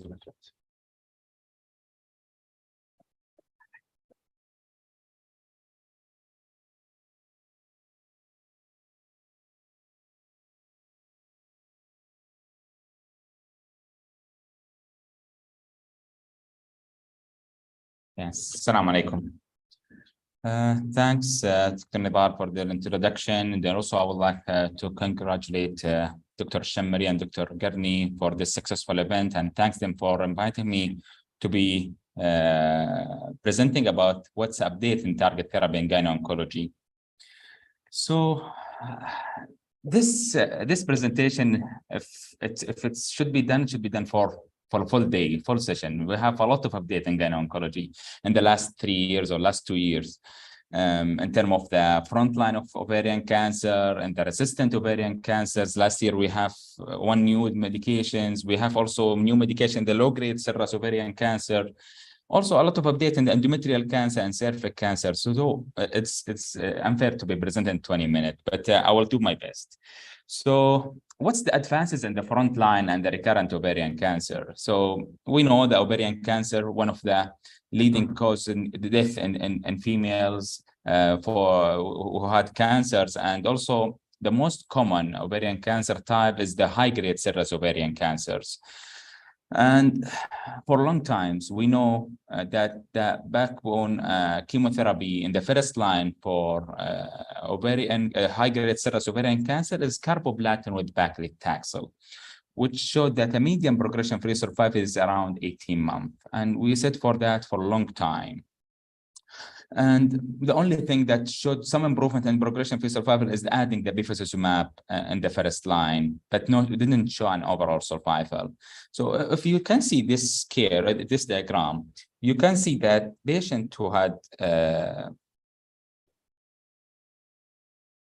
so patient who in the first line, they will have a good response if you can see the CA-125, and these didn't last long, as we can know that 70% of the patient, they will have recurrence within 2 years, and they will have increase in CA-125 with symptoms. At that time, we'll label them as platinum sensitive recurrent, and they will start again with the platinum-based chemotherapy. The BFS you can see in the second time will be shorter, and the third time will be a shorter and a shorter until the patient will have this death or bowel obstructions from the disease.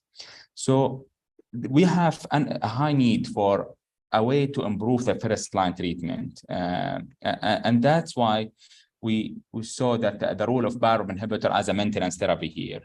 We know of one of the important biomarkers in the high-grade serous ovarian cancer is the HRD, which is, we can see here as the 1/2 of the high-grade serous ovarian cancer, they had a high degree of genomic instability due to a deficiency in the homologous recombination. And this target is very important in improving the landscape of management of ovarian cancer. As you can see here, for a long time, we have only the chemotherapy. Until last 5 years, we saw the PARP inhibitors to be in the second and the recurrent, and later to be in the first line, and three different PARP inhibitor, and recently we have the fourth. So we have olaparib, niraparib, and rucaparib. So, and all of them, they showed significant improvement in the primary endpoint for the progression-free survival. If we can see here, just in summary, based on the data on 2019, that we can see here olaparib and niraparib and rucaparib, all of them, they showed a benefit and an intention to treat. But the solo one, which is only specified for patients who had BRCA mutated, showed there is improvement progression-free survival with the hazard ratio of 0.3. The benefit for BRCA mutated, we can see it for all PARP inhibitors, and for the BRCA wild and HRD deficient, we can see it for all PARP inhibitors. But for the HRD proficient or HRD negative, we can see it is only positive for 2 PARP inhibitors, niraparib and rucaparib. So what's the new in the last year? We have the result of overall survivals. We can see that here that the result presented in ESMO 2022 that the median overall survival for the placebo arm in the solo one has a median overall survival of 75 months. But once we add the olaparib for 2 years as a maintenance therapy, the median overall survival improved to be not reached after a follow-up of 7 years with a hazard ratio 0.55. So even this is very strong result that 44 of the patients, they cross over to the subsequent PARP inhibitor from the placebo arm. The other thing to be updated in the last year is the overall survival data from the BAULA one. You can see here for the patient in intention to treat population, regardless patient HRD negative or HRD positive, that the benefit is negative for the overall survival. But for HRD positive population, there is a clear improvement in the overall survival. The median improved from 48 to 65 with hazard ratio 0.62. Even the crossover here toward the control arm with PARP inhibitor is around 50%.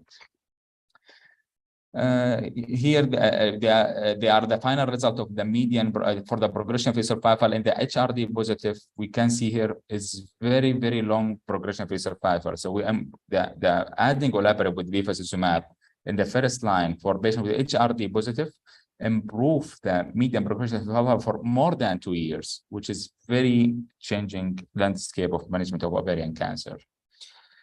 The last update here, we can see it in the PRIME study.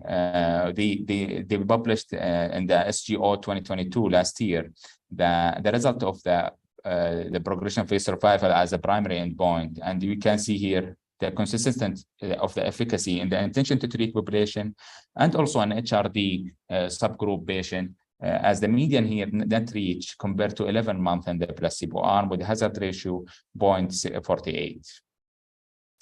Last thing I would like to speak about the PARP inhibitors is the Athena mono.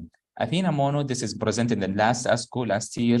They include patients as the same population that used in all the PARP inhibitor that I mentioned it before, but they used here rucaparib, different than the other PARP inhibitor, and they have 4 arms. They are testing adding immune therapy to the PARP inhibitor, but they only published the Athena mono, which is testing adding rucaparib to the as a maintenance therapy after the chemotherapy. And the results show that adding rucaparib as a maintenance therapy in the HRD population showed a significant improvement in the progression-free survival, with the median improved from 11 to 28, with a hazard ratio 0.47. Also, we can see the benefit is continuing there more than 10 months in the intention to treat population with a hazard ratio 0.52. So based on that, the most important from in the front line that adding PARP inhibitor is a must for all patients with high-grade serous ovarian cancer. For patients with HRD positive, we usually will give them olaparib plus or minus bevacizumab. For the HRD negative, we can offer them, as you can see here, either niraparib or rucaparib as an option, or if patients start on bevacizumab, we can offer them bevacizumab alone. So this is the most important thing that I would like to mention in the ovarian cancer in the front line. What about the life after PARP inhibitor? Any target therapy can be used after PARP inhibitor? Yes, we have in the last SGO 2022, there is emerging data about antibody drug conjugate, which is targeting the folate receptor alpha. What is the antibody? This is mirvetuximab surfatencine, which is targeting the folate receptors. So it's composed of antibody targeting the folate receptor alpha, and it's have the cleavable sulfa SPDBB linker, and the payload, which is the maintenanceoid DM4, so which is highly potent tubulin destabilizer. So they studied in a phase 2 trial called Soraya. And so they include patients who had platinum resistant. So we know this patient has a median progression survival less than 6 months, and usually they have a very poor prognosis. So they include patients who had progressed on 3 lines of chemotherapy, but they have to be positive for folate receptor alpha by staining the immunohistochemistry. And it give them this antibody drug conjugate for every 3 weeks, and they continue until disease progression with primary endpoint with objective the overall response rate. So we can see here the primary endpoint that the overall response rate is 34%, with the median duration of the response is reaching to be 11 months. This we've seen regardless patient received 2 lines, 3 lines of chemotherapy, patient exposed to PARP inhibitor or not, we saw the benefit of response by adding this antibody drug conjugate. By this, the FDA, US FDA last year in November, they granted accelerated approval for using this antibody drug conjugate for patients who had folate receptor alpha positive and platinum resistant patient regarding patient receiving 1 line or 3 lines of chemotherapy. And now there's ongoing accrual for the phase 3 trial randomizing either the antibody drug conjugate mirvetuximab soravtansine versus the physician's choice of chemotherapy. And by NCCN, it's recommended to be used. It's actually from the prepared regimen for the patient with platinum-resistant ovarian cancer nowadays. Going now for what's advances in low-grade serous ovarian cancer. We know that low-grade serous ovarian cancer, one of the chemotherapy-resistant disease, and the response is very, very small, even with the adding bevacizumab. There is small data about bevacizumab that the response is reaching 40%, but this is single institution data. Our practice, we are using chemotherapy followed by hormonal therapy as a maintenance. So after progress, they studied this targeting the RAF inhibitors. So they found that low-grade serous ovarian cancer, they had a high frequency of activating mutation in the MABC pathway or MAP kinase pathway, either KRAS or RAF, either the MEK1 or 2 mediated. So by this targeting, by using a RAF inhibitor, could this improve or manage this patient? So they did a phase 2-3 study using the trametinib as a RAF inhibitor compared to the standard of care, which is any line of therapy, letrozole, liposomal doxorubicin, paclitaxel, tamoxifen, topotecan as physician's choice. And the primary endpoint was looking for progression-free survival. And the results showed that for the response, it's reaching to 26% had overall response rate, with the stable disease reaching 60%. For how long? For a year, for more than a year, reaching 13 months, sorry. With this adding ratio of odd ratio of 5.4, which is statistically significant. This response, we didn't see it with any regimen before for either chemotherapy or hormonal therapy. For overall progression-free survival, there is a statistically significant improvement in the progression-free survival and overall survival by reaching around 7 months or 8 months. So trametinib, now one of the recommended regimen, actually one of the first recommended regimen for patients who had recurrent low-grade serous ovarian cancer after chemotherapy. But this is still not licensed or not FDA or EMA even approval, and trametinib only recommended by NCCN guideline based on this data. Now I will go to the endometrial cancer. For endometrial cancer, we know that we have now, we changed that we are using the molecular classifications for classified the endometrial cancer and endometrial cancer using the poly-E, which is unfortunately we don't have it till now, using the next generation sequencing, the MSI, which represents around 25% of the patient, the TB53 wild, which is represent 40%, and the TB53 high, which is represent 30%, who had the worst prognosis. We can see here, the TP53 mutant has the worst prognosis, and the poly-E has the better prognosis, and the MSI and the wild TP53 has an intermediate prognosis here. So from this, once the MSI is there, here coming the idea of using immune therapy and this population. So the first study assessing that is the Keynote 158, using pembrolizumab and the MSI high advanced urothelial cancer. And they found that the overall response rate reaching 48%, with the median duration response is not reached, even after follow-up more than a year. So with this significant response and durability of the response, the FDA had an approval for that in 2017. And the approval was regardless of the tumor type. And there is another approval for patients who have MSI high recurrent advanced solid tumors. And now there is ongoing phase 3 trials comparing the carboplatin, which is a standard of care as first line for metastatic endometrial cancer, with or without the pembrolizumab. Maybe we'll have the result this year. And we think that these will change the practice in endometrial cancer. The other medication that use or targeting the endometrial cancer is the dostarlimab, which is a study in the Garnet study. They include the same population here, patient who had MSI. They include all MSI proficient and MSI deficient, and they found that the patient who had dostarlimab, the objective response rate is around 27 to 33 for both deficient or proficient. We can see the response is almost the same, but the FDA had the approval only for patients with deficient mismatch repair, who had recurrent or advanced solid tumors. And now we are waiting the result of the phase 3 trial, the RUBY, which is maybe will be presented soon, I think this month or to next month, assessing adding the dostarlimab with the chemotherapy in the first line. And we heard good news about this studies, and we think it's changing practice also.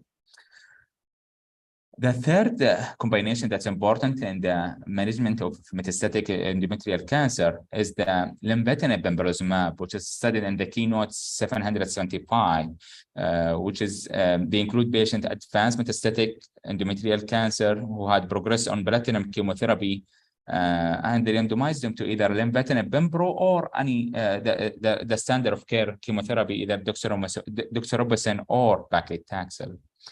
And the results showed that the patient received lenvatinib pembro has a higher overall response rate. It's reaching 30% compared to 15% in the proficient MMR. And also for the overall population, we can see it's 32 versus 14%. Even the median duration of response is longer with the lenvatinib pembro, reaching for a 10 month to 12 month. And the response is very rapid, which is only within 2 months. So in the endometrial cancer, immune therapy is an important part in the recurrent endometrial cancer for now, and I think it will be is coming in the first line also soon. Lastly, I will speak about what's the advances and emerging precision medicine data in cervix cancer. So the cervix cancer we know that the mutation burden is considered to be intermediate high, as you can see here from this important diagram. For that, they studied the immune therapy with pembrolizumab as a phase 2 trial, in the basket trial is called Keynote 158, as a monotherapy in advanced cervix cancer who progressed on one or more of chemotherapy. And the pembrolizumab here showed there is improvement in the overall response rate, that it's reaching in the PD-L1 positive around 17% versus 0 in the PD-L negative. For that, the FDA approved it for patients who had PD-L1 positive as a second line after the chemotherapy. But so what's about the role of using pembrolizumab in the first line? And that's answered by this trial, which is the keynote 826, which is adding the pembrolizumab to the standard of care as a first-line metastatic cervix cancer. It's which is chemotherapy with plus or minus bevacizumab, and randomize the patient to either pembrolizumab with the standard of care or placebo with the standard of care. And the results show that there is improvement in the progression-free survival with adding pembrolizumab in the intention to treat population and the combined positive score 1 or more. But the result for the combined positive score less than 1 was negative. Was no difference from adding pembrolizumab. That's why the FDA approved it only for patients who had combined positive score 1 or more. What about the overall survival? The overall survival, you can see here clearly there is improvement in the overall survival as a median improvement by around 10 months, with a hazard ratio for patients with combined positive score of 1 or more is a hazard ratio 0.64. What about response? We can see clearly here adding pembrolizumab improved response by around 18% in the positive PD-L1 and around 15% in the all-comer. So immune therapy here and the cervix cancer, it's coming to the locally advanced. We know the standard of care for locally advanced and cervix cancer is the concurrent chemoradiation. And there is now ongoing 2 trials assessing the role of adding immune therapy in the locally advanced cervix cancer. Anything other than an IO option? Yes, we have the tisotumab vedotin, which is the first FDA-approved antibody-drug conjugate in the cervix cancer, which is directed to the tissue factor. And it's composed of a linker of protease-cleavable linker. And the payload is as we know it all, the MMAE, which is microtubule disrupting cytotoxic agent. And this was studied for patients who had metastatic cervix cancer who progress on 2 or more. So it's heavily treated patient, 2 or more chemotherapy, metastatic cervix cancer. And they as a single arm study, which studying the tisotumab vedotin, and they found that the results showed that it had a very significant improvement in the response. It's around 24% with durability of response at 8 months in this heavily treated patient. Based on that, it received the FDA approval last 2 years ago in September 21. And there is ongoing now a phase 3 trial assessing this phase 2 trial positive study, which is randomized the patient after the first line of chemotherapy, either tisotumab vedotin or any physician choice chemotherapy. As all of us know that pembrolizumab now used in the first line, so we don't have any other option after the combination, the first line of chemo-immuno. So this, I think, will be our next option in the second line, and we are waiting the result of the phase 3 trial for the antibody-drug conjugate. Tisotumab vedotin is recommended as a preferred regimen as a second line in patients with metastatic cervix cancer and the NCC guideline. So my conclusion for my talk today, there is a unique opportunity to cure patients with high-grade serous ovarian cancer, as PARP inhibitor should be the proposed in all first-line regimen, regardless of HRD, but it should be, we choose the right PARP inhibitor. Antibody-drug conjugate, mirvetuximab soravtansine is the first antibody-drug conjugate approved for platinum-resistant ovarian cancer. The RAF inhibitor, trametinib, can be considered in patients with recurrent low-grade serous cancer following prior platinum failure. For recurrent deficient MMR, MSI high endometrial cancer, single-agent anti-PD-1 therapy is effective therapy, and the results show very durable response reaching more than a year. And we are waiting the result of using immunotherapy in the first line. Addition pembrolizumab to the standard of care chemotherapy in the cervix cancer improve the survival for tumor expression PD-L1 combined positive score 1 or more. And lastly, antibody drug conjugate tisotumab vedotin has shown activity in the metastatic cervix cancer relapse after 1 line of chemotherapy, and we are waiting for the phase 3 trial currently, which is actively enrolling patient. And thank you. MashaAllah, tabarakallah. Allah ya'tik al-afiyah, Ya Hussam. To the point, very clear. It has been a very good refreshment to me, especially that I haven't done any gynecology for many, many years. I'm sure that our gyne expert, Abu Anwar, has a question for you. And I may have a question for you after. Abu Anwar.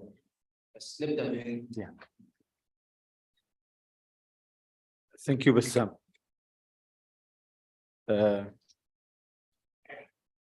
Thank you, Dr. Bassam, for excellent update.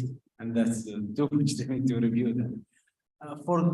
You think now for ovarian cancer, when we will see the HRD testing, we know that about 50% with doing HRD, we found those patients have HRD positive. And we know the HRD positive or BRCA positive more benefit from the PARP inhibitors. Now, are we still recommend doing HRD for our patients? That first question. Second things, what to see the Avastin in the maintenance therapy? Yeah, I think HRD still there has a role here. We know it helps us know the prognosis, and also to be sure that we are choosing the right PARP inhibitor, because in the HRD deficient, HRD proficient or the negative, we can see that but olaparib not that working, not had show any improvement in the progression-free survival and overall survival. But the other PARP inhibitor, yes. Also for HRD positive BRCA wild, olaparib alone, maybe we are not sure is it effective or not, because in the BAULA-1 they include patient, all of the patients receive bevacizumab here. So I think it's still, yeah, HRD will be over. Or the other PARP inhibitor not available, not even registered, I think, in Saudi Arabia. So HRD, I think we should be done till now for the meantime. About the role of bevacizumab, this is a controversial point, and all our meeting that we discuss to add bevacizumab or not.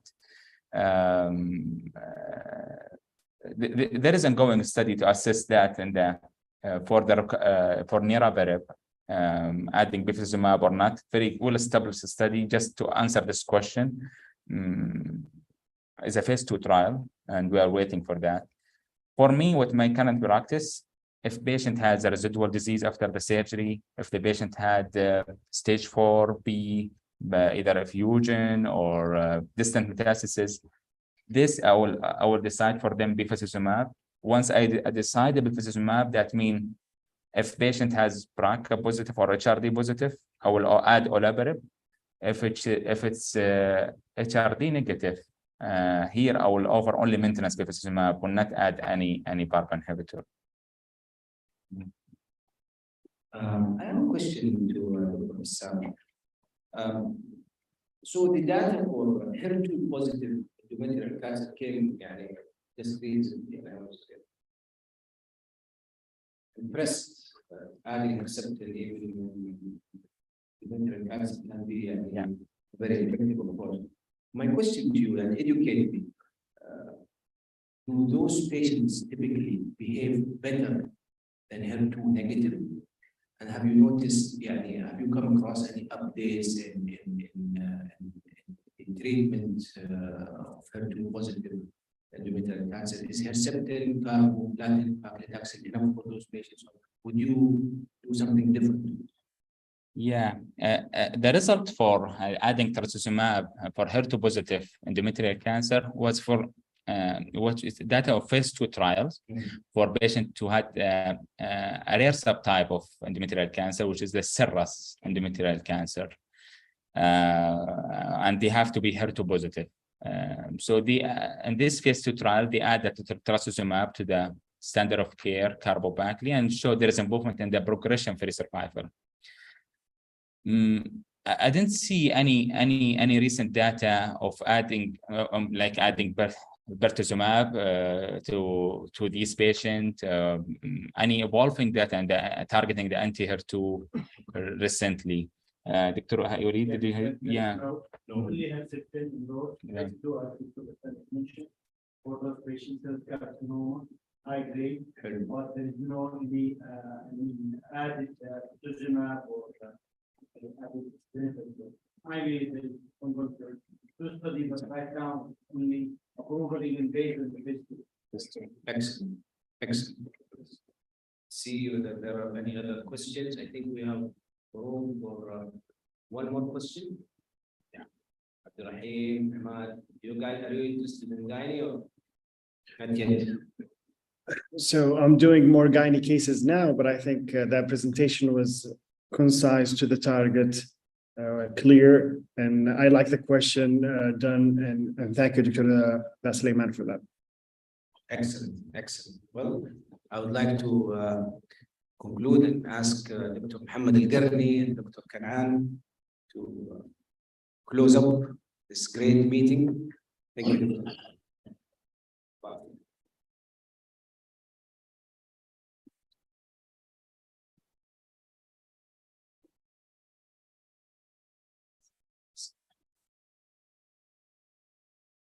So thank you very much. Thank you to all the speakers, distinguished moderators. We would have loved to see you, Abdurrahim and Imad.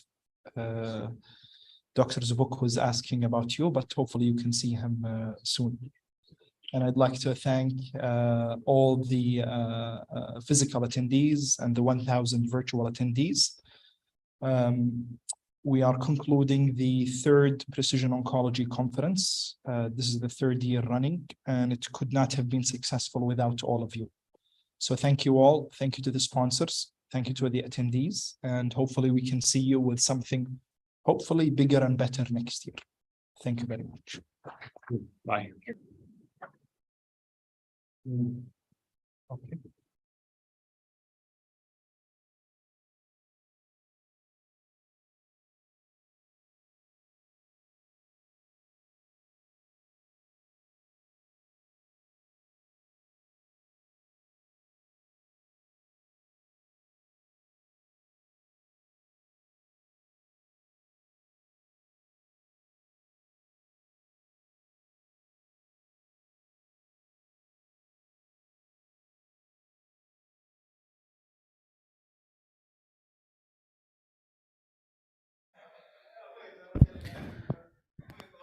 Thank you all for attending this session these 2 days.